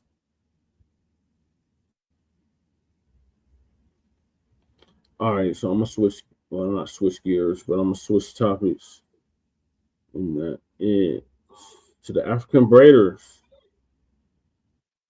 3 African Braiders have been arrested in regards to holding a Black customer hostage over $50. Wow. It couldn't have been me. I would have did them bad. Right. So Uncle Phil gonna give us. It couldn't have been. Man, I told you I just ran across my boy. Yeah, you from did Fargo. say that. Man, he in the store, he Yeah. hugging me and everything. Like, man, who fucked you up? What's wrong with you? I'm like, man, get off of me. Man, I love you. I praise God for you and everything. I'm like, man, get off of me. What the? I'm like, but that's why I'm like, man, it couldn't have been me. Right. It definitely couldn't have been me. Yes. You get me? It's never gonna be me. Right. Wow. Not at all. Not at all. That was some months ago. I'm not going. That a lot of Black women were saying that they were going horrible customer service issues with fist fights happening in these salons, and they said they was going to go to Black American braiders so they don't have these issues and problems. And you had a lot of different people, like for instance Nadine, she's one of the big ones, come out and saying, "Oh look, I apologize for what they're doing, etc." Go to the braiding salons, and hey, who's going to really go? White people.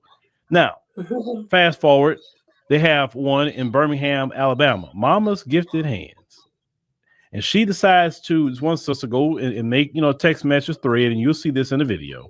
They agree on a price. But when the sister get there, this woman ups the price. And because that wasn't the agreement, I want you to watch what this woman decided to do, and then watch what ended up happening to them in the end.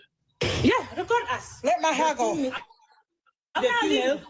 Let it go. I'm not leaving. You I got the message. I done paid you exactly what you asked for. I would have pounded fufu right there in that store. Let my hair go. Give me my phone. I'm gonna do a live. Go ahead. Let my hair go. I'm not leaving. She don't need to. She don't want to I'd pay. have been pounding fufu Man, right there. show the money. Show what I paid. You paid, but we're gonna fix it. You not leaving. Show what I paid. I'm not showing nothing. You didn't pay enough. This is the money, but you're not leaving. Hello, man. You sound crazy. Yeah, come in. Bro, let my hair go. We cannot leave you. Man, I'm finna sue you, bro. I'm finna sue you. Okay, I'm gonna shoot you too. I said sue. Okay. Now let me go. They don't even. Now you wanna threaten me? Yeah, because you hit me first. You going what? You going what? What is up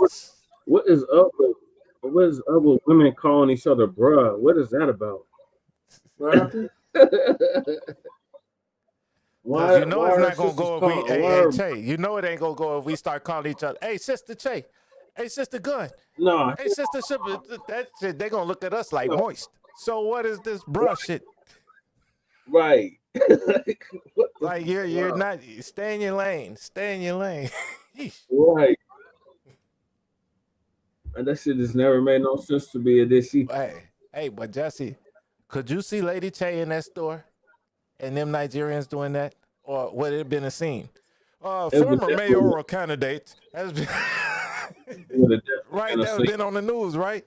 Yep. Former mayoral candidate has been like what? Instantly, right? Instantly. She said, I'm gonna sue you. What? I'm gonna shoot you too. Hold on, wait. That's why you stupid non-English speaking fuckers should be in your homeland. Fix your homeland. Right. I said I'm going to sue you, and then you said you're going to shoot me. What is that? I said I'm going to sue the fuck out of you. You said I'm going to shoot you too. What? That's go back to your homeland. That's why your homeland's a failure. Your people can't even understand. Right. Oh my God. Man, let me go. No, I did, bro. Let me go. You're not living. We're gonna fix it. No, I ain't doing nothing. Let me go. You're not living. We're gonna fix this.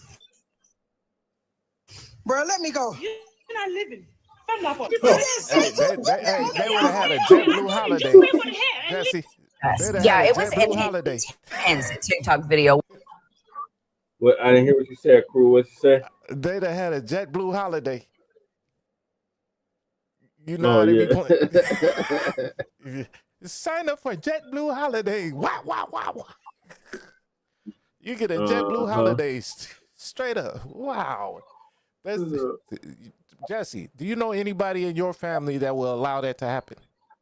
Brother Shabazz, do you know anybody in your family that will allow that to happen? If you go in the shop and your sister, your mama, your auntie, your cousin, and them Nigerians touching on her like that, what's going to happen? They're going to get the break. To the moon. Right. Yeah, my mom stopped going to salons when she was younger than me. Bro, we don't even go to the African salons, do we? Like when we get our hair twisted and braided, right? We get the little shorty from around the corner. Right. We have the people in the neighborhood do it, right? We don't even have to. It's a shorty up the street that only does hair. Yep. You get me? And then it's probably a shorty down the street. She got a salon. She do the girls' hair. You get me? And then we can go over there as the guys. We go over there with $100 and get braided or twisted up. Yep. It's a salon. And she probably will cut us up too, because she know how to cut hair too. Yeah. Like we ain't got to go to these damn African shops. The Africans don't even do dreads. Africans don't do dreads. My daughter was raised down there. You know the first thing they did? They cut her hair. Oh, hell no. No, like that's how the girls is in Ghana. Like they all got short hair, like the little afros and shit. Oh, damn. Like that's so, like even when I went down there, my dad told me I should cut my dread. That's when I cut my dreads the first time. Oh, okay. And then when I got down there, motherfuckers was like, man, you should have kept them because nobody has dreads down there. So then they would have really knew I was American. Oh, that's probably so. That's why Africans don't wear dreads. Dreadlocks is an American Indian thing. Right. Yep, it sure is. Even the afro is an American Indian thing. Africans, they always got the little short military cut. Yep. Man, even their courtrooms, they got white wigs on, like they're in England. Yeah, I noticed that. Like that shit crazy. They trying to emulate the damn oppressor, the colonizer. Well, you remember how they was falling out when the Queen died? Oh my God, they was losing it. I think I had that video on Twitter somewhere. And they remember that one bitch that crawled to Prince Charles? Yeah. Like on all fours, like a damn dog and shit. Like, yeah. What the hell is wrong with y'all? I don't do that for no man. I don't even like standing for the judge in court. Right. Like who is you above me? You got a job, I got a job. But you know what I'm saying? You're not above me. Mm-hmm. Only person above me that I show respect like that is my parents. That's it. All right, let me see what else they got to say on this. With more than 1 million views, showing a Birmingham and having her hair pulled out over $50. The suspects have been identified as Asatu Camara, Julia Ondo, and foreign goddamn tethers.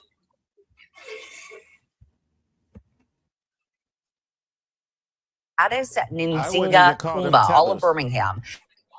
They have been charged with kidnapping at Mama Gifted Hands on Parkway East.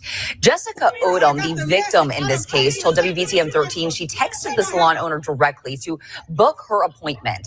In the text messages, you can see how she asked how much for boho knotless braids, and the owner responded with $200. Well, apparently, human hair was used to do the style, and the owner said she owed another $50, $30 instead of that. If she couldn't pay the 30, she could sit down so the owner could actually cut the hair out. Well, that's when Odom claims the owner locked her inside the salon. Odom said that she tussled with the owner and other employees while trying to unlock the door, and finally got it opened when she felt someone grab her by the hair. Odom said that they pushed her back into the salon, locked the door again. In video that you see right here showing the employees pulling on her hair for another 30 to 40 minutes until police actually showed up. All suspects were taken into custody without incident today. They remain in the Jefferson County Jail without bond. Let me tell you something, what I've seen with not just, some African immigrants, but we've seen this a lot with the Asians immigrants. We've seen this with Arab immigrants. They always resort to this. I've been covering this for years. How many times have we seen the same process? They try to lock you in, fist fighting with you, and all of that. It seems when they come from in their country, they have the scarcity mentality. And when you have a scarcity mentality, you willing to do something like that. You're willing to fight. Can we please limit the background noise? Because I can hear it. Okay, cool. Brother Shabazz, you got the TV on or something? No. What about you, crew? You got something on? No, I got on mute. So I think he might need some headphones. Because he's just listening. It's probably the feedback from him watching because he's on his laptop or something. I'm on the iPhone. Oh. Okay. You ain't got no earbuds? You ain't got no earbuds? I don't know if it works. Let me see. Because that might just be the feedback from like you watching it. I be telling Jesse this all the time. Yeah, you do. Yeah, because if you just put one earbud in or something and then hook your phone up, and then that'll probably get rid of everything. You know what I'm saying? Yeah. Because the StreamYards, it's got like noise suppression, like your earbuds be having. Mm-hmm. Like, it's like iffy, just like, your background removal and shit. It works, but it doesn't work all 100% all the time. You get what I'm saying? Like you see your background removal. You see your background removal. It looks good, but it's not perfect. You get me? It's not like having a green screen behind you. If you had a green screen, that shit would be crispy. Right. Yeah. Okay, let me finish the video. Okay. You should be good. You can hear Brother Shabazz? In this country, if somebody don't pay us, we just, we get you on camera. Yes. We call the police. They file theft of service. They'll say, hey, give them the money back or whatever the case may be. But we don't, we're not gonna fight with you like that. Over that $50. Just, and this is the thing. You didn't even agree. The woman didn't agree to pay an extra $50. Right. She sat in the chair and you just did that to her. That's on you if you use the wrong hair.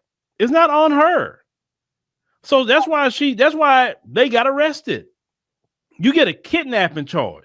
And a kidnapping charge, that's why they can't get bail. Assault, you get bail for that. But kidnapping, let me tell a lot of you immigrants something that come to this country. Kidnapping. Keep that mess in your homeland. We don't do that here. Trying to fight with people and locking people in there. You not have no authority to lock people in there.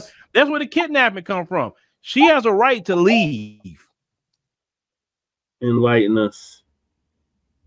So a forcible felony means, all right, that's one of the times you're allowed to use lethal force in self-defense. Okay. Yes, if your life is to protect yourself or others from great bodily harm. Yeah. Broken arm, broken leg, a lot of little cuts or one big cut. You know what I'm saying? Being knocked out. That's great bodily harm because you're knocked out. Nobody. Yeah. All right. So yes, and then also forcible felonies, which is armed robbery, kidnapping, burglary, shit like that. Yes. Yep. You're allowed to fire them up. Okay. Fire them up. You get me? Flame on. Flame on. Right. So they don't understand that. Like, if they did that in Fields, Texas, they would have got it would have been bad. Yeah. But they're finna get deported. They're finna get deported. Oh, and what did dude say? What's his name? The light-skinned dude you was playing earlier. Oh What's yeah. his name? But he was like, "What? I got me a homeland to go back to." Well, guess what? That means you're a fucking flight risk. No bond. No bond.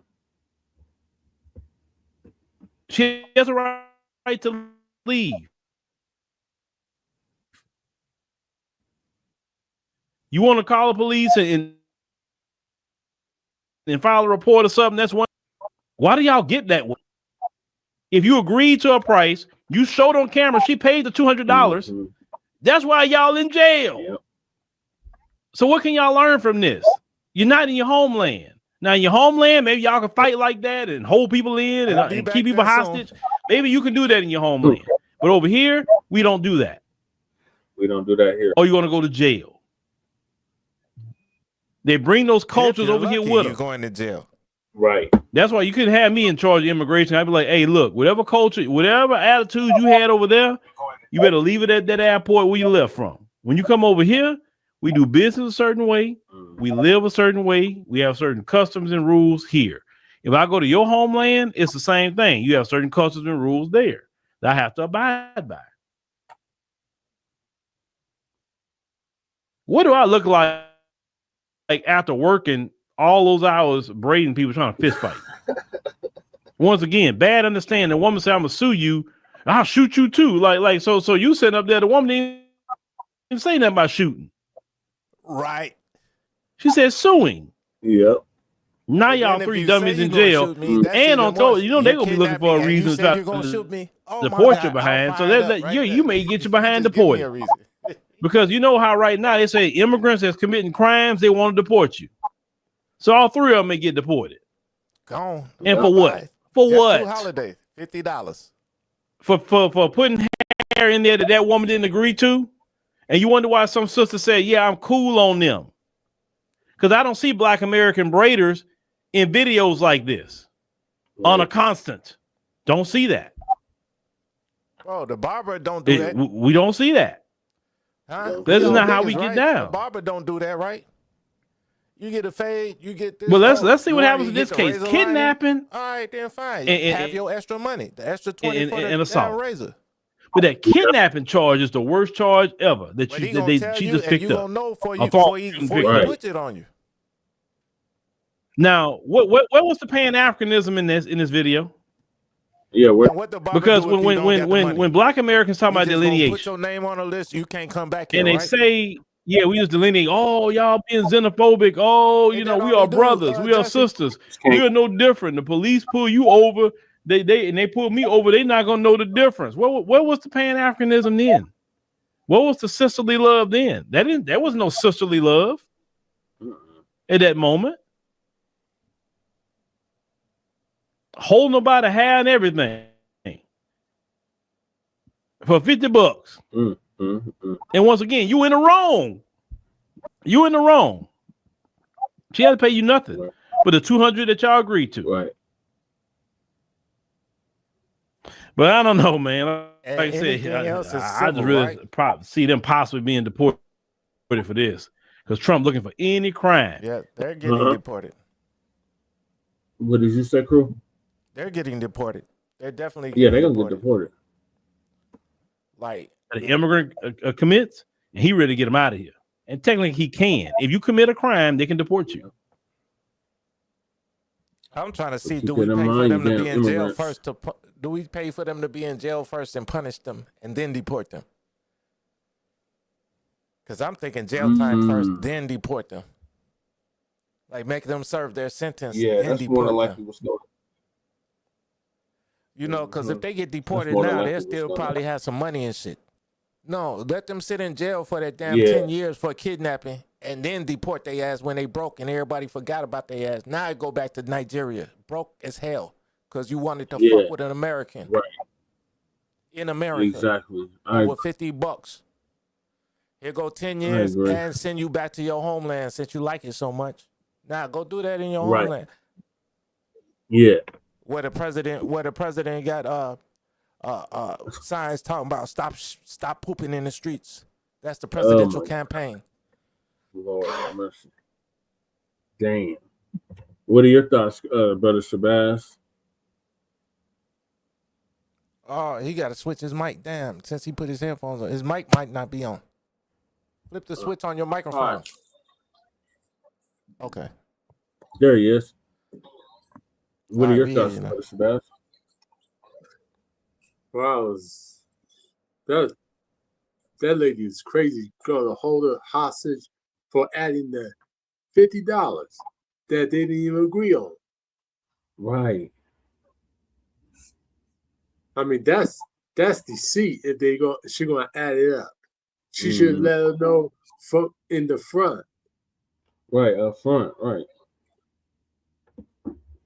It's gonna cost this much. No service rendered until payment is made. Wow. And like I said, right, if we at the barbershop, right? Yeah. You tell the barber, you could do razor liners? Oh man, it's an extra $10, $20, right? Yeah. So he'll tell you that before you go unwrap the razor. Exactly. Right. You get me? Otherwise, it's just a regular cut, $40 type shit. Exactly. And then guess what? If you say, "Oh, let me get the razor lining," oh damn, I don't even have to. Only got 40 on me. My bad. What is the barber gonna yoke you up or whatever, or is it just gonna remember your name, say nigga you owe me next time, or you can't sit in my chair no more? You can't sit in my chair no more. Exactly. You can't sit in nobody's chair in this shop. Your name is gonna be shit in the street because we just gonna say, "Oh, this that nigga Ray that don't pay nobody," and your name gonna go around every barber shop, and every barber gonna say, "Man, give me the damn $40 first." Right. Before I. You get me? Exactly. But you until you go pay that nigga his $20 extra that you owe him. Yep. You can't go sit in no chair, and that's how we deal with shit. Like we ain't gonna yoke you up in a chair. Right. Hey Tay, if I come out there, right, like I sent that box, right? If I come out there, set your shit up, but you ain't got the money for me, right? I'm not just gonna break the shit up or whatever. Right. I'm just gonna be like, all right, this how Tay do, and I'm just gonna put the word out, right? Yeah. Like, you get me? I'm just gonna put the word out, but it's never gonna come to hands or nothing like that. I'm just gonna put the word out. This man ain't a man of his word, right? Because that's what we stand on out here. Exactly. Word is everything. Your word, is everything. Right. Right. I agree wholeheartedly. All right, so moving along, we got what is the next damn topic? I'm starting to get the itis. Oh, well, you must have ate, Jesse. You got the itis? Yeah, I ate. What is the next topic? Oh, the Michael Jackson impersonator. So goddamn Michael Jackson impersonator. White Michael Jackson impersonator claiming that MJ was not black. And his mom was Mexican and Asian. Yeah. Oh, Julio. Wow. What was his name? Jasper. Like, bro, I don't know, Brother Shabazz. I'm from the south suburbs of Chicago. My mom is from Evanston. My stepmom's from south side of Chicago. Like, my stepdad's from Gary.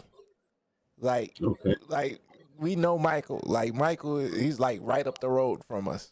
Like, literally 20 minutes. We can get to 2300 Jackson Street in 20 minutes from my house. Both of my mom and my stepmom, they're older than Michael by a few years. But Michael used to come to their schools like when he was a kid and perform, like in high school, junior high and shit.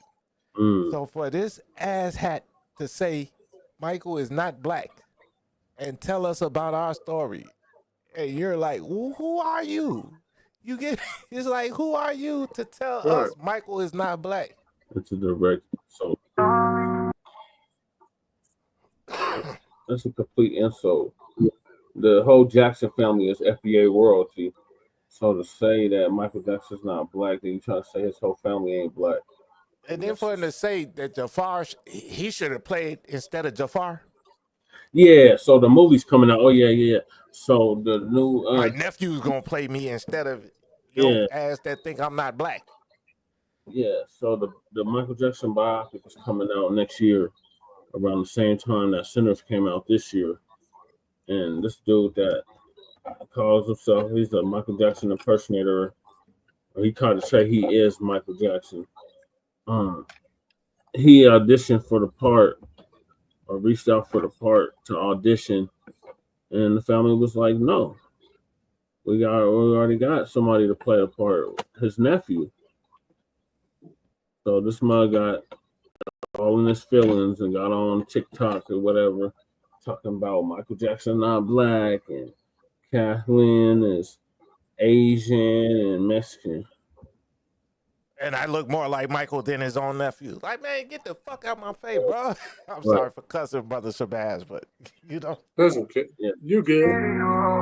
Like, what? So I'd rather my daughter play me than anybody else. If it's got to go to a biopic and I'm a man, and I'd rather my daughter play me than anybody else. Right. Hell, who else gonna? Like, I'd rather somebody in my family, my daughter, my brother, my cousin, my nephew, besides anybody else, especially let alone some goddamn mixed race Mexicans from who knows what the hell is he? Mexican, Asian, or whatever. Couple Asian like Tiger Woods. Yeah, he's cannibalization.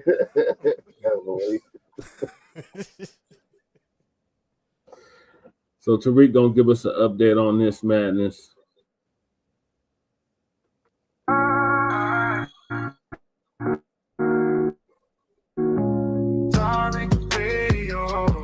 And thank you for letting me on, Jaccson, because you give me a platform. I don't even be wanting to stream myself, but you give me a platform. You're still cosplaying a black. Yeah, but you're still. I don't agree with the N-word. I don't agree. Yeah, but you're still. You do know Michael Jackson is black, right? He's a black man. He's a black American, African American man. He's a very dark shade of skin. No, he's black. He's black. He's a black man. He's black. A black man would be someone from Congo or something like that.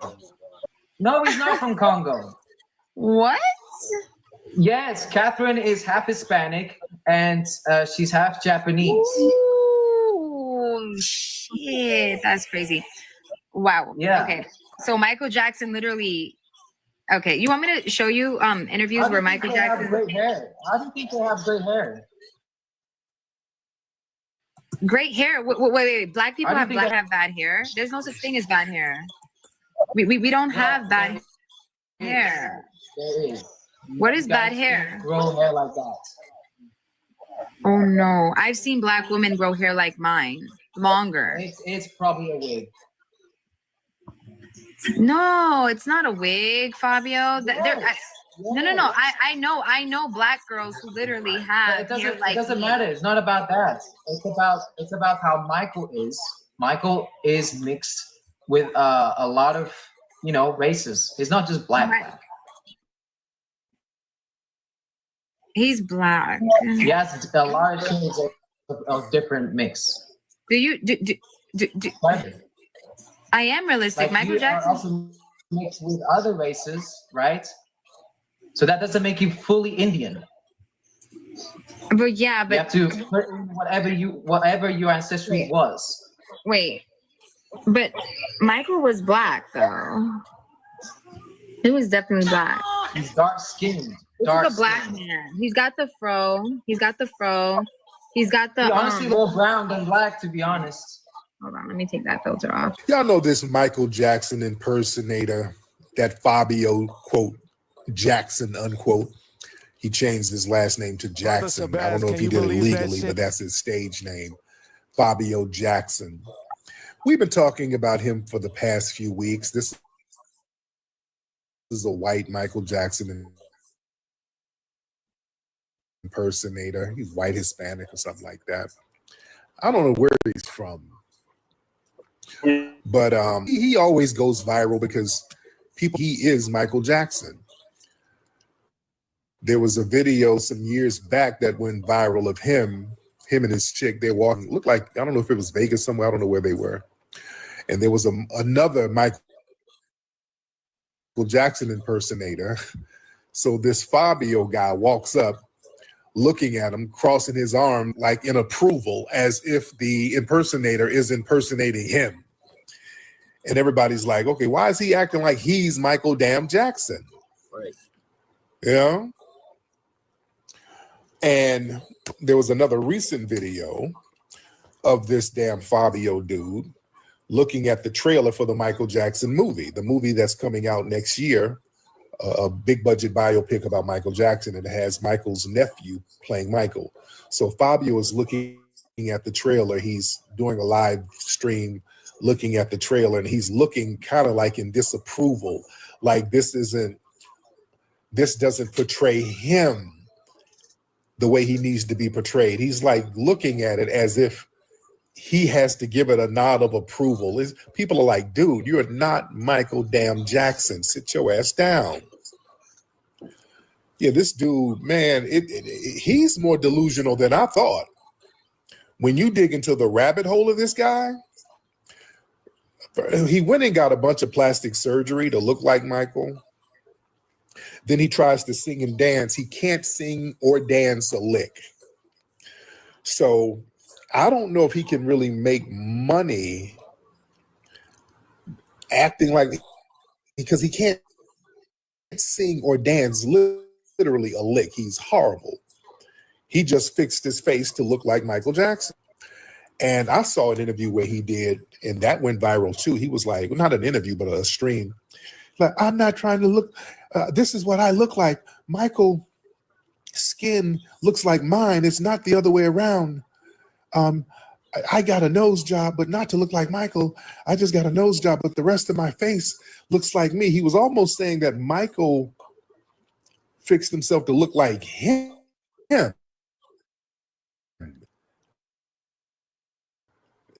But what's up, man? What's up to you, Chris? But here's the kicker. He was doing a live stream with this Latino chick. I think this chick was Puerto Rican. She was non-FBA. And she asked a white man cosplaying a black man. And then the Fabio guy was like, but Michael isn't really black. You know, he's just dark skinned. He's more mixed and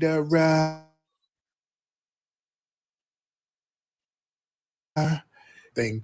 And the woman, she was like, no, he's black. He's Black American mixed with Latino and Japanese. And what the hell are you talking about? And she was like, no, Michael is black. No, Michael is not really black. He's more mixed and just dark skinned. And that's why his hair is different, because he's mixed. And man, so this is going viral. This is going viral. I don't know when that shit about Katherine Jackson being Hispanic and Japanese. I don't know what that's about. But yeah, he tried to pull an I'm white and I say so. But let's look at the ramifications of this, what this is really about. Because yeah, it's not just harmless trolling or whatever. You know, this guy is really delusional like that. And we got to understand, people circle the block and try to rewrite history. Yeah, that's not just him trolling or whatever. See, that's a part of white supremacy racism. See, a white impersonator who's copying a foundational Black American man, he was asked directly about cosplaying as this foundational Black American man. And instead of him saying, yes, Michael was a black man, and I built my look on him, he sits up here and tries to reframe Michael. Well, he's not really black. Well, he's mixed. He's just a dark mixed person. So that's how white supremacy works. I want y'all to understand. It's more comfortable for a white supremacist to pretend that the black origin doesn't exist, rather for them to admit their whole aesthetic is borrowed from a foundational Black American man. Yeah. It's deep with these people. It ain't harmless now. It ain't, Elvis, he copied too. Roy, what's that brother he copied? Roy something. Elvis copied was it Roy Hamilton? Elvis copied everything about that man. I mean, the voice inflection, the tone, the vocal runs, the hairstyle, the dance. Yeah, Roy Hamilton, that's his name, right? The guy that Elvis impersonated. And I don't even think Elvis denied it. Elvis was like, yeah, I kind of got it from him, but yeah, oh well. Yeah. But notice how these people, there has to be a de-blacking of foundational Black American icons. You got to turn our icons into a raceless aesthetic so that you can steal it. Yeah? Hold on one second. Hold on. See, Michael Jackson wasn't some, hold on. Michael Jackson wasn't some random mixed fantasy character. Michael Jackson was a foundational Black American man from Gary, Indiana, born into a working class foundational Black American family. You understand? He comes from a foundational Black American culture that built this country from the ground up and the culture from the ground up.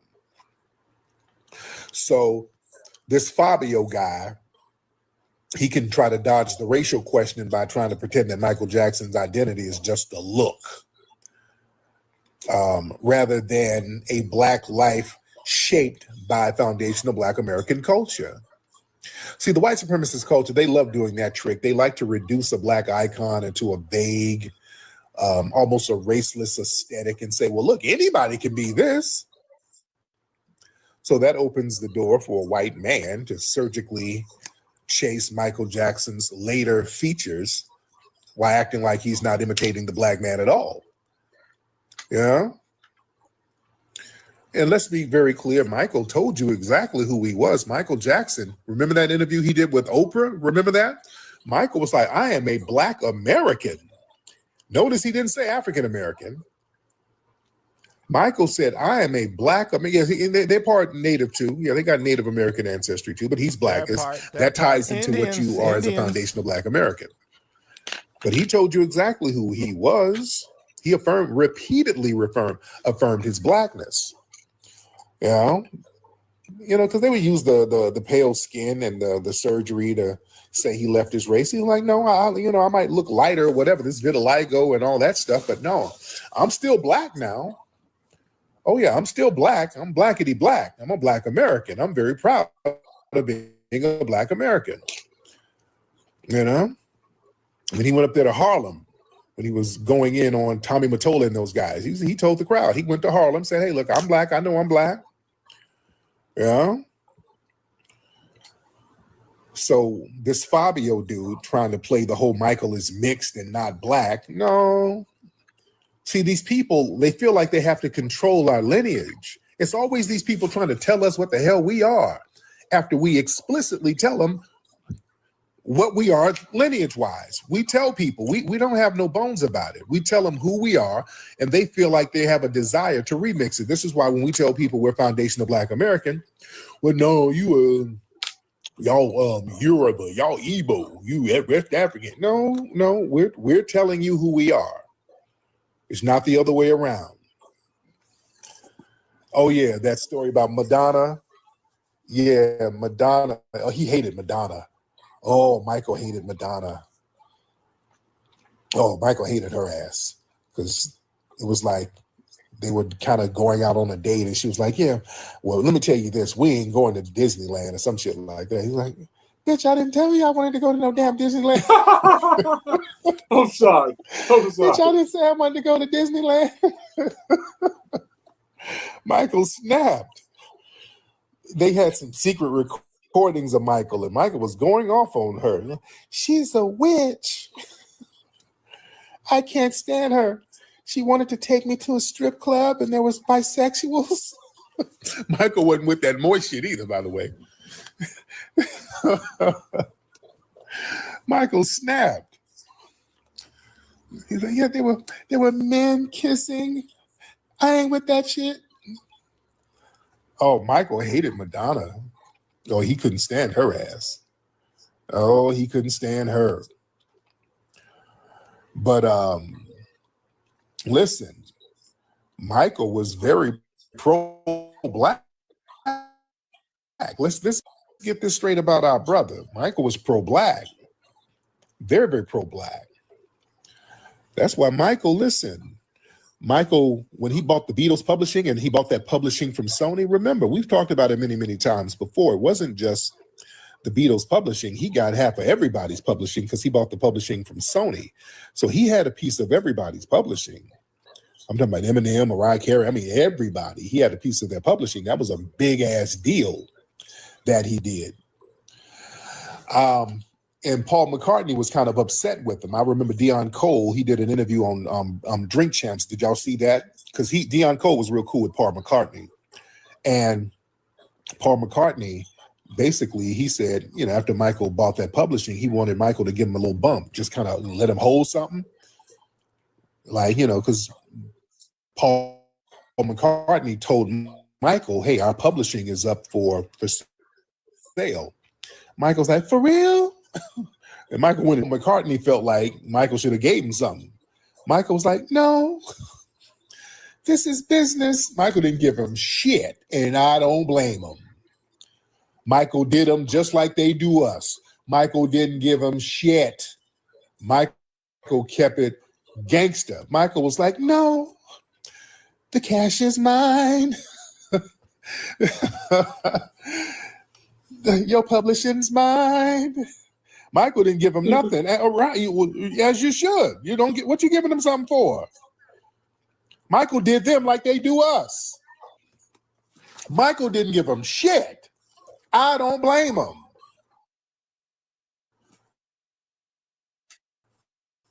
Michael was gangster like Stone and other black artists who got robbed. That's why they couldn't stand Michael. They didn't like Michael. Michael kept it all the way black. Hands off, hats off to Michael. He was beating them at their own game. That's why he was wacko jacko and all that bullshit. That's why they didn't like him. Yeah, Paul wasn't. You're right. Paul wasn't some struggling artist. The hell I'm gonna give you some money for? You part of the Beatles. Yeah, you go out there and do some shows. You good? Michael didn't give him shit. They don't give us nothing. Yeah, they give our publishing, and you got our artists out here homeless. Yeah, Michael did them the same way. He like, yeah, y'all be all right. You white, you be all right. You good. Michael was a shrewd businessman. Michael wasn't playing with these people. That's why they had to off him. That nigga from Gary, he's not playing. You understand? He's the nigga from Gary. He's not playing. And another thing about Michael, what a lot of folks don't know, Michael, bro, this is how black this brother was. Michael was black now. Michael and the whole family, to be honest. Hell, I was went to a Nation of Islam speech with the minister some years ago. This was in the 90s. Nigga, Jermaine Jackson was come out here and blush. How we get down with business. Rico blush. They were black, the whole family. Yeah, some of the nephews of Michael and some of the nephews and nieces, they follow me. I'm cool with them. Yeah, they're black now. Don't get it twisted. Yeah, you did. Michael was black. Remember when Michael went to Harlem? Black is the back of my hand. Michael was calling out record execs. That's why they were real mad at him. He was calling them out. He was, the Tommy Mottola is a racist bitch. He's a devil. He's evil. Michael went to Harlem and went off. Go look that up. Some of y'all might not remember. Some of I ain't met y'all nobody might more be gangster too than young. my mama. Nigga, Michael went off on these people. He went up there to Harlem. He like, yeah, Tommy Mottola, he can't be trusted. He's a devilish racist. Man, they couldn't stand Michael. Yeah? Yeah, I heard that rumor about Michael and Tupac. It's hilarious. I've heard several rumors about that. But yeah, Michael was a real one. Another thing y'all don't know about Michael really, to be honest, in the height of his career, Michael really didn't give interviews to white publications. Did y'all know that? Michael, you can't, I want y'all to do your research. Michael really really did not do interviews with white publications. If you look at interviews of Michael Jackson, I'm talking about firsthand interviews, he always prioritized black publications first. Y'all know that? Because in the 70s, Rolling Stone shitted on him. In the height of Off the Wall, the publisher of Rolling Stone, they didn't want to put him on the cover. They were like, yeah, black artists, yeah, they don't sell magazine covers. He said, oh, okay, I got your ass. So he said, he wrote down in like 1979, hey, I'm gonna deny some of these people. When I blow up, I'm gonna deny these people interviews. I give them interviews but I think later on he did like a little half-ass interview with Rolling Stone around 1983, but that was the only time he did it. He denied them interviews for the rest of his career. I want y'all to do your research. Michael really didn't do a lot of interviews with white publications over here. Most of his interviews were with black publications, Ebony and Jet. Go look that up. And what would happen was the white publications would be forced to use Ebony and Jet as source material for their articles. So they would do articles about Michael, but it would be secondhand. You know what I'm saying? It would be secondhand interviews. They would have to quote, they would be forced to quote Ebony and Jet. Michael was a real one now. Michael and Prince was kind of the same way. Prince, you know, he would like to do a lot of business with black publications and things like that. You know, Prince was real big on black ownership and doing business with black folks. That's why Prince was a fan of my movies. He had all the Hidden Colors movies. Janelle Monáe said that Prince would make everybody watch Hidden Colors. She tweeted that. The tweet is still up. She tweeted that years ago, that Prince would make everybody, especially the white people, watch Hidden Colors. You know? Do y'all know that? Did y'all know that? Oh, yeah. Oh, yeah. Janelle Monáe said that. Yeah, Rick James was a rider too, by the way. Rick James was a rider too. But Michael, he wasn't playing around. Michael was black. Yes, he was. He was a rider. Oh yeah, Prince was. Not Michael only was Prince black. hip to Hidden Colors, man. He has a song called Hidden Colors. He did a song dedicated to it. He had a group, Third Eye Girl, something like that. He had his group Third Eye Girl, and he had some songs in the vault. One of the songs is Hidden Colors. He was a huge fan of Hidden Colors, even when he died, and they were taking videos of his estate. They went to like his bedroom, showing all of his DVDs and all that. There was Hidden Colors DVDs in there. That was on YouTube some years ago, where they did a tour of his house after he died, because he didn't, Prince didn't let nobody up in his house when he was alive. But yep, Third Eye Girl. You know about Third Eye Girl? Yeah. One of their songs that's in the vault is Hidden Colors. He did a song called Hidden Colors with Third Eye Girl. These white people that don't like black people, everything in Minnesota is after Prince. You know that, Jesse? But Michael was a real one. Michael was a real one. He was black. He wasn't all that. Like they're trying to get the black Minnesota him. Vikings, No, their color you can't do that. Because of Prince. Like you can't do that at all. Minnesota Michael is stood because of on Prince. black business. These white people love Prince, but they don't like Michael black stood on black business. And look, the people in the dominant society, they got a habit of de-blacking artists, genres, things that we create. When black culture becomes culturally dominant, jazz, rock, R&B, hip hop, the dominant society, they start laundering it. They try to minimize the black origin, just like with country. Will you pause it for a second? When Beyonce was kicking ass with them country hits, they were acting like we were imposing on their genre, acting like we didn't create the genre of country music. That was a genre we created. They got it from us. We had to gently remind them of that. Remember, jazz, they were trying to say Italians created jazz. They didn't create no damn jazz. Well, they didn't. Rock, they didn't whiten up rock. Yeah. They tried to do the whole thing with hip hop. We stopped that with Microphone Check. Remember, with Microphone Check, they were running around during the 50th anniversary of hip hop trying to do a Latino started it story. They were trying to say we got it from Latinos. We had to shut that horse shit down, all the way down. They don't even say that no more. We shut it down so hard. Yeah. That's right. So that's a pattern. Anything we do globally, if we have a global icon and we have a dominant culture, they have to de-black it. You know? And that Fabio guy, you know, see, these people believe that our culture is up for grabs when it becomes popular because we share so many things with so many people and we didn't gatekeep like we should. We're gatekeeping now. Pause it for a second. They thought, please. okay, anything foundational Black Americans do, yeah, that's up for grabs because it's basically American, because we are American culture. Since we are the epitome of American culture, they come over here, become an American, quote unquote, on paper. So everything we create is up for grabs for them, and they can lay claim to it. They can claim jump everything we do. Right. Hell That's no. what I'm saying. That's what why they do this in Minnesota. foundational Black American delineation renaissance that's happening is so very important. That's why it is so very important, ladies and gentlemen. And we got to start letting people know where shit comes from, and it comes from us. And I want y'all to understand, just because these people seem like they're trolling in the dominant society, no, that's not harmless now. They use trolling as basically a trial balloon for racism. It's not a joke. See, the people in the dominant white society, trolling is a test. They'll say something wild or racist or historically false, and they'll watch the reaction. If people push back, then they can retreat. Oh, I'm just joking, dude. I'm just trailing.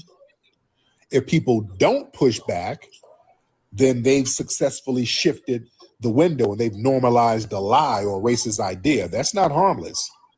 See, that's their way to sneak in anti-Black narratives into the mainstream. You know what I'm saying? And then have plausible deniability. So when a white Michael Jackson impersonator comes out here trying to play games with Michael Jackson's blackness, or he's out here trying to lie about Michael's heritage, he ain't just being silly. He's testing to see how far he can push a rewriting of a foundational Black American man's identity before people stop him. And by the way, the girl interviewing him or talking with him, she was trying to push back. She wasn't pushing back hard enough because she wasn't from the lineage.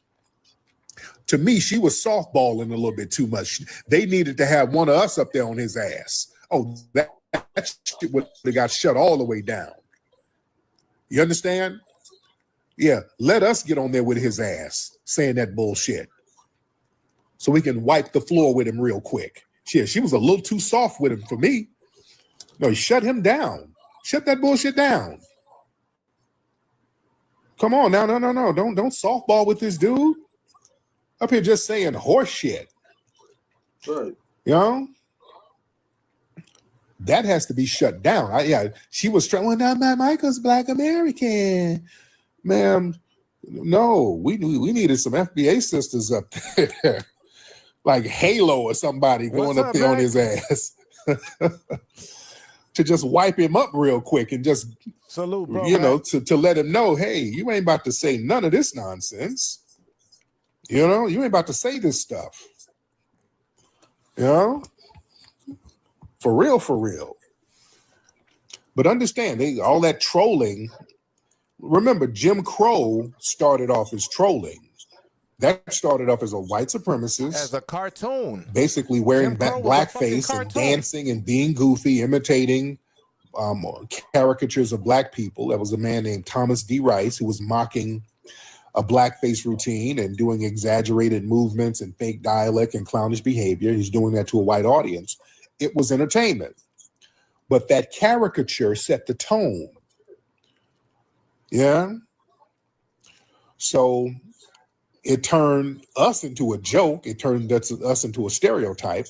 Eventually, that joke name, Jim Crow, that became a law, an official label for segregation laws that terrorized us for damn near a century. You know what I'm saying? So what started off as just a joke and a character, that became legal apartheid. So this is why shit has to get shut down. We got to shut this stuff down. The Jim Crow, this started off as a prank. Not Jim Crow, I'm sorry. The Klan.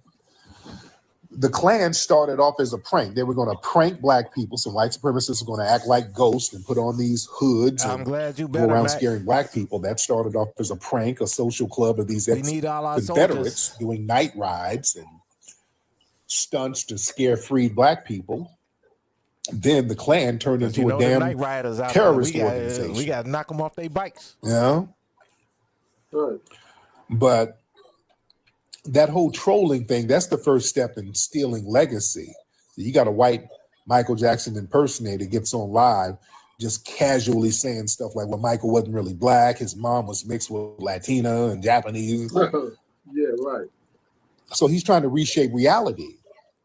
Right. And I'm reality. He's saying this stuff. So there's a new generation out here who don't know he's just saying shit. You know what I'm saying? There's a new generation out here.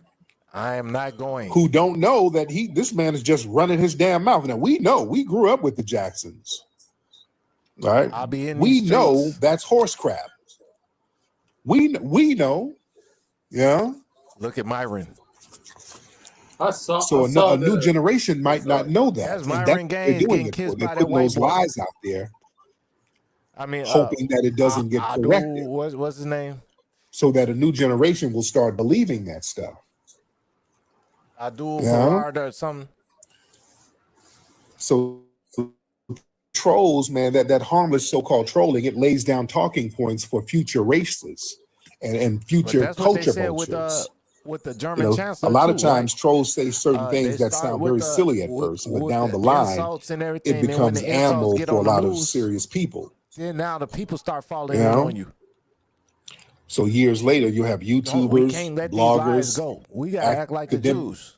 academics quoting that same nonsense. You know? So we got to watch that stuff. We really got to watch it.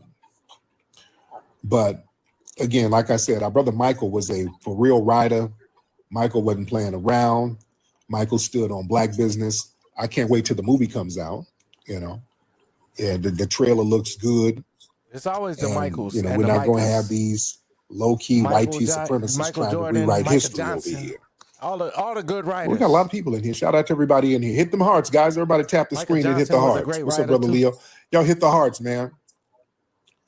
Everybody hit those hearts.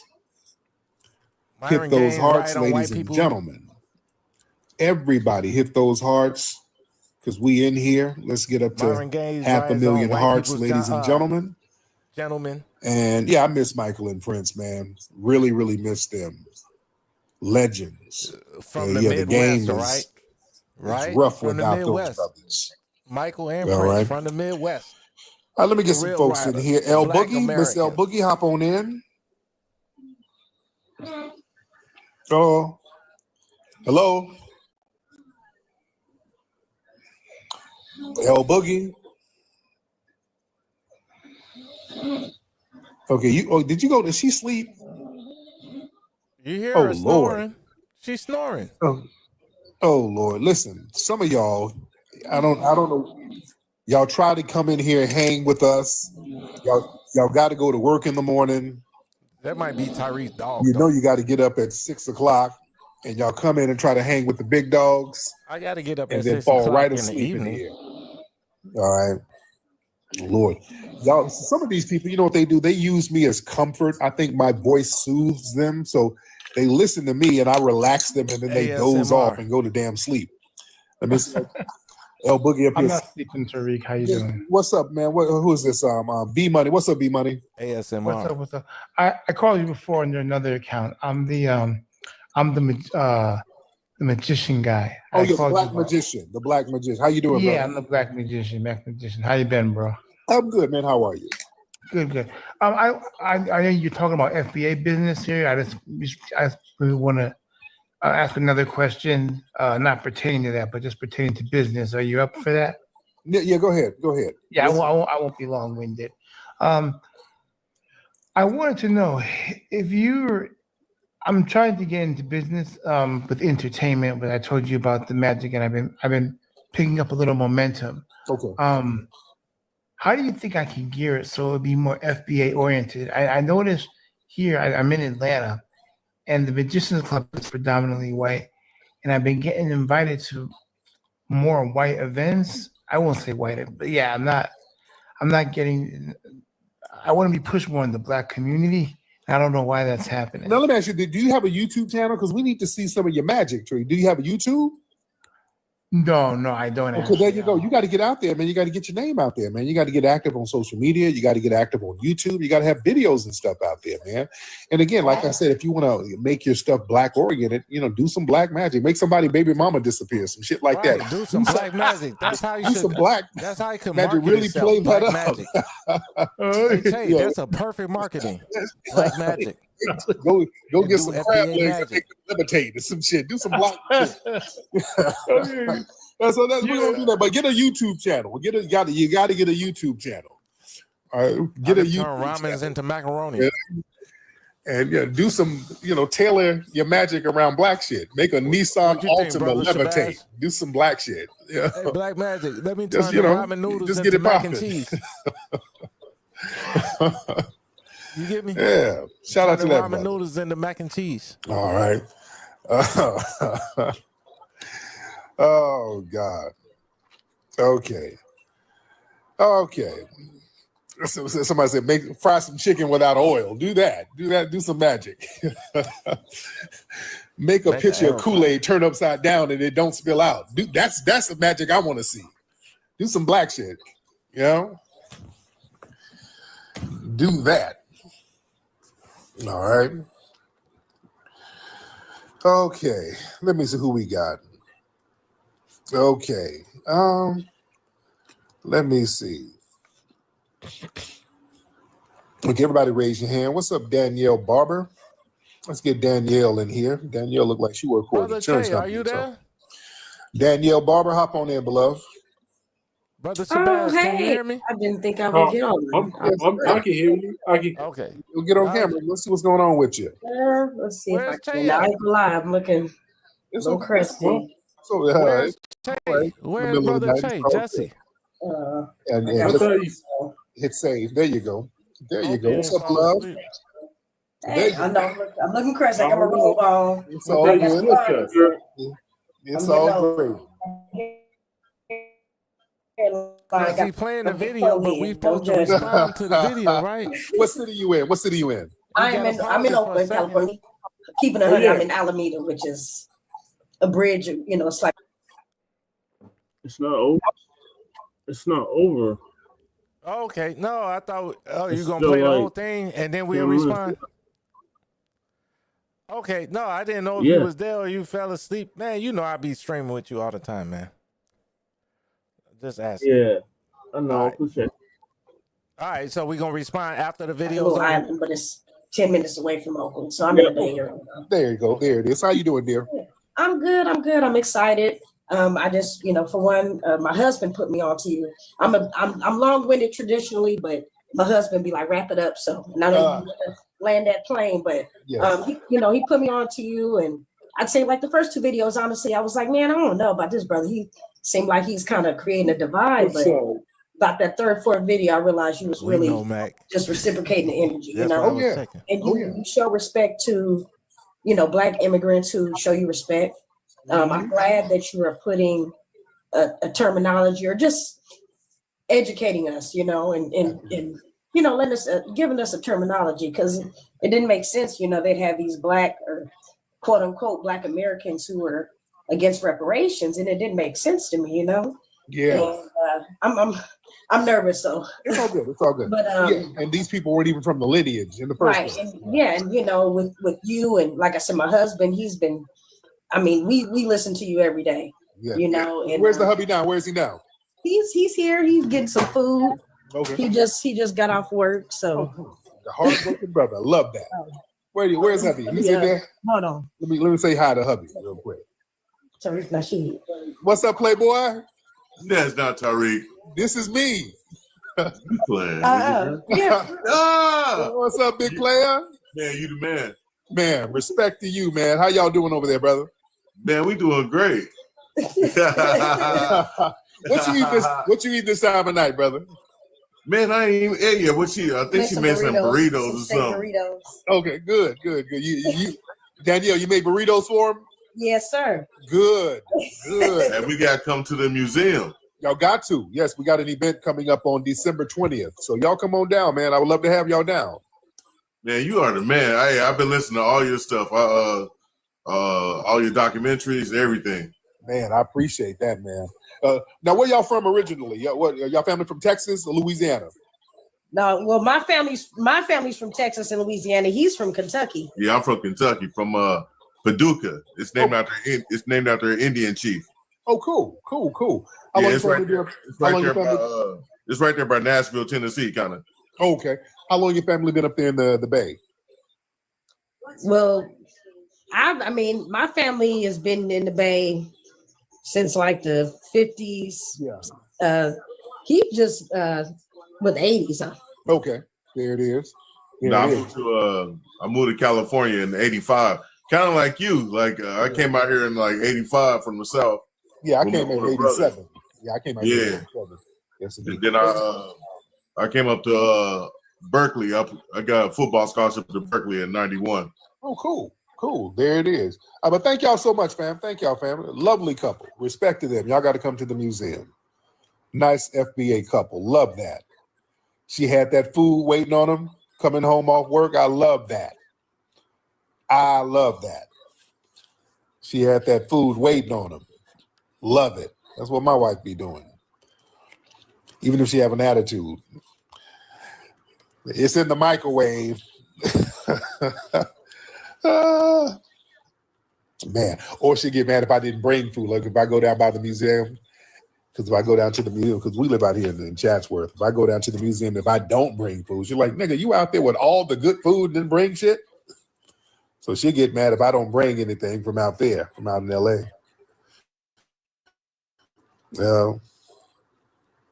All right, let me see who we got. Let's get the family in here.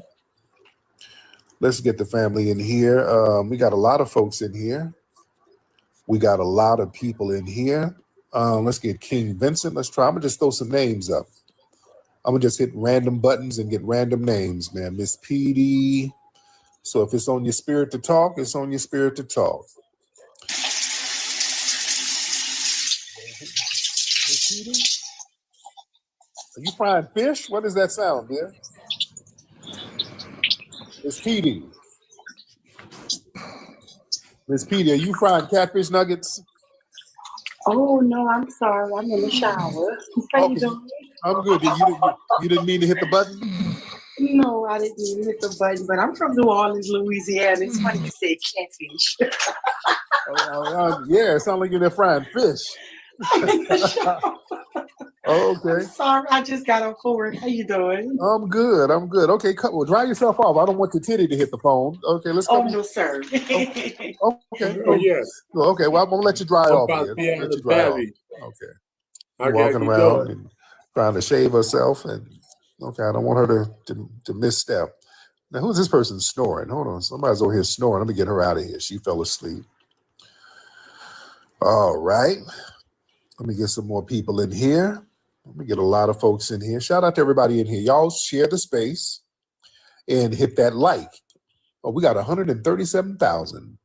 Oh, it's a lot of people going to be in here. I love it.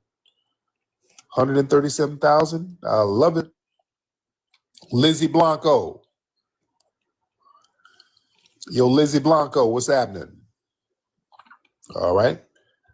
Lizzie Blanco ain't saying nothing. Let's get Maria. Hello. Hey, Maria, how are you? Good, and you? I am good, Maria. Where you from, ma'am? Colombia. Colombia. Okay, are you in Colombia now? I have a question. Yes. Hop on camera, please. Okay, moment, please. Uh-huh. I hope she ain't got no baby. Hoping ain't one of them. The baby. All right. Not the You baby, ready, Maria? the baby. They're good. Get on camera and then hit save, and then we'll see you. All right. Come on, Maria. What's going on? Where you at, Maria? Hope she ain't about to go get the baby. All right, Maria. One moment, please. Okay. What is she doing? Okay, I want to make sure she's safe. Somebody said, is she being trafficked? Let's see if she needs some help. Sound like she might be in there talking to the kidnappers. Ask them for one match. Ask them for one match. Maria, you good? We're trying to see if you're safe. All right. Okay, she got off. Okay, that was weird. That was very, very weird. Microphone check. Microphone check. Microphone check. Microphone check. Microphone check. Microphone check. Microphone check. Microphone.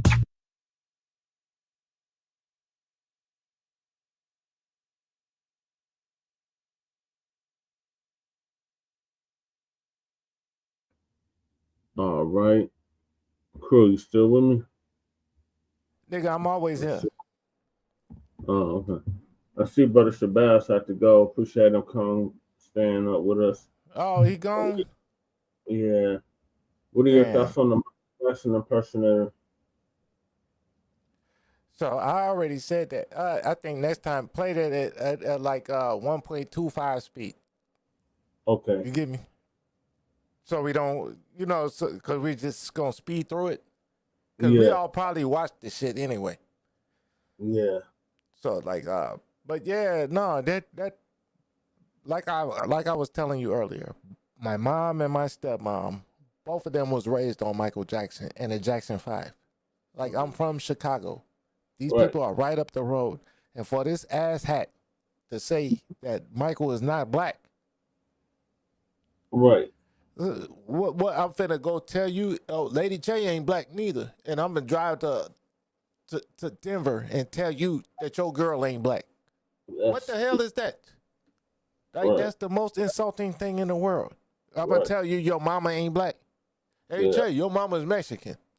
Hell no. And you be like, nigga, I didn't grow up eating tacos. Right. You get me? Like, what are you talking about? That's crazy. Mm-hmm. Like, that's really crazy. And like, he knows he got to say that in his room while he's streaming. He's not gonna go on the street and say that. Right. You get what I'm saying? Yeah. Like you better be lucky and you're locked up in your room upstairs or in the basement streaming that shit. Cause you're not gonna go live streaming. You know how these people be doing on the escalator, touching girls' hands with a nigga right there next to them. Like, man, you saw that one nigga, he brought that nigga all the way down the escalator. Like, nigga, we don't play that shit. Right. We don't play the radio. Like, we're not playing. We don't even play the radio out here. We're not going. No. So Michael is one of us. Michael is a Chicago nigga. Right. Like, people think Gary, Indiana or whatever, right? Yeah. Michael is a Chicago nigga. He's from the burbs of Chicago. Gary is a burb of Chicago.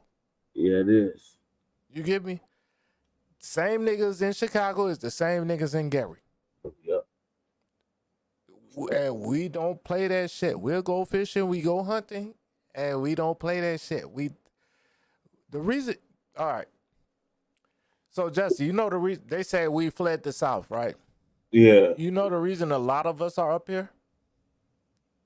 Because we caught a fucking body in the South. Right. And had to leave town because they were coming looking for us because we wasn't playing that shit. Right.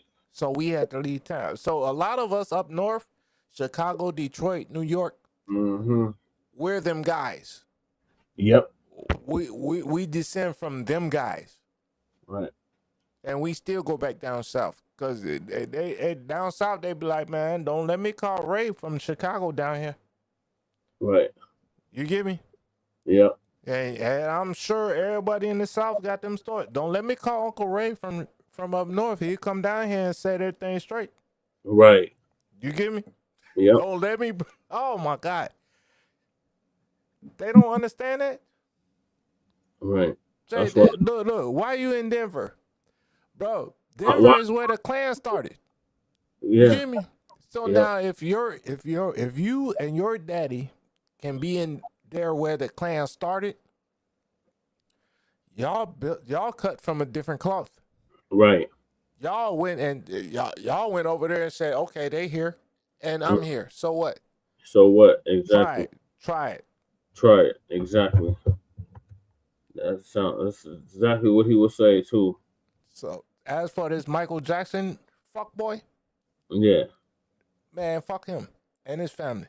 Right. He gonna find out. He got to stay inside now. He can't come outside no more. Mm-hmm. But yeah. Oh, and we said that shit at first. We started drill rap. The ops can't come outside. We put them on punishment. Right? That's what we say in Chicago. You can't come outside no more. Say that shit inside. You come outside and say that shit and see what happens. Exactly. So he's only saying that shit inside. He's not gonna say that shit outside. Hell no. But all right, thank you for joining me, crew. I'm gonna end the show now because like I said, I got the itis. Yeah. Man, what did you eat, Tay? What the hell did I eat? Oh, I made some mac and cheese with ground beef. That's gonna do you in. Yeah.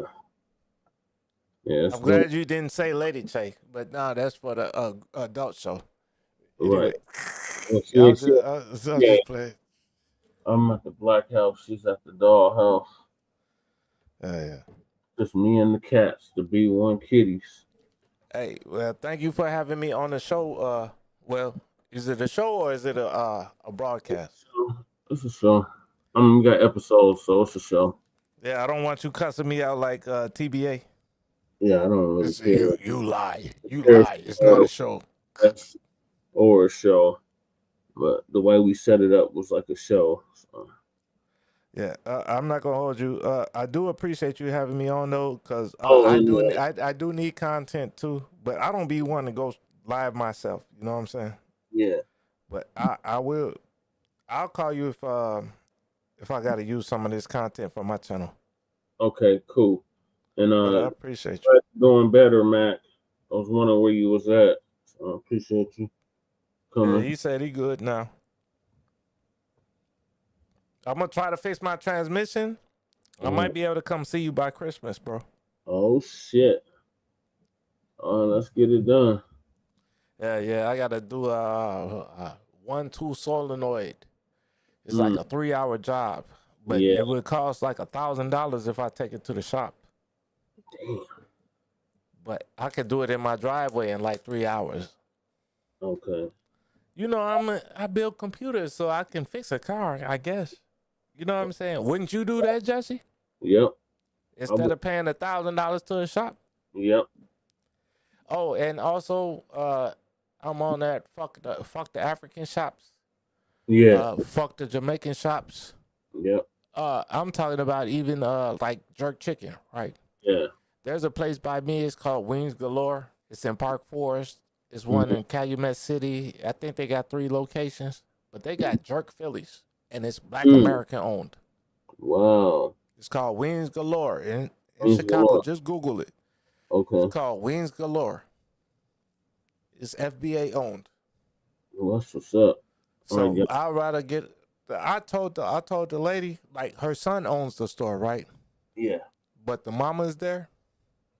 You know what I'm saying? Like, she be there, you know, just watching and shit. Mm-hmm.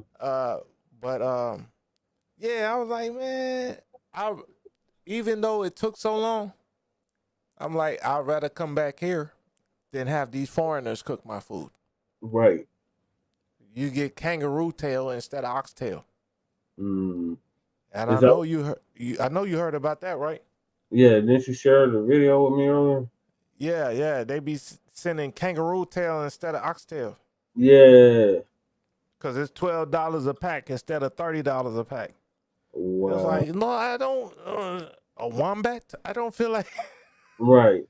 Like, what the hell? I could go get a possum outside if I want to. You know, the possum is the only marsupial in North America. Yep. But like, Man, I eat a possum before I eat a kangaroo tail, and y'all telling me it's oxtail. Right, that's some bullshit. Then we got hella cows out here. Anyway, I hear you're tired. I'm sorry, Jesse. I appreciate you coming through, crew. So this concludes season 6, episode 1, part 2 of the Frontline Black News. Join us later on today for part 3, where we will go in on Mamdani meeting with Trump and several other topics. Oh yeah, I want to be there for that though, bro. Cause Mamdani. Remember, Trump said, "Do you think I'm a fascist?" Oh, what the news reporter said? Do you think I'm a fascist? Yeah. You just go ahead and say yes, just to get rid of the. Yeah. Right. Just say yes. Just say yes. Fuck these reporters. Right. Trump. That's why I say Trump is a character. I love Trump as a character. It definitely is. But all right, y'all. We'll see y'all then after City Council.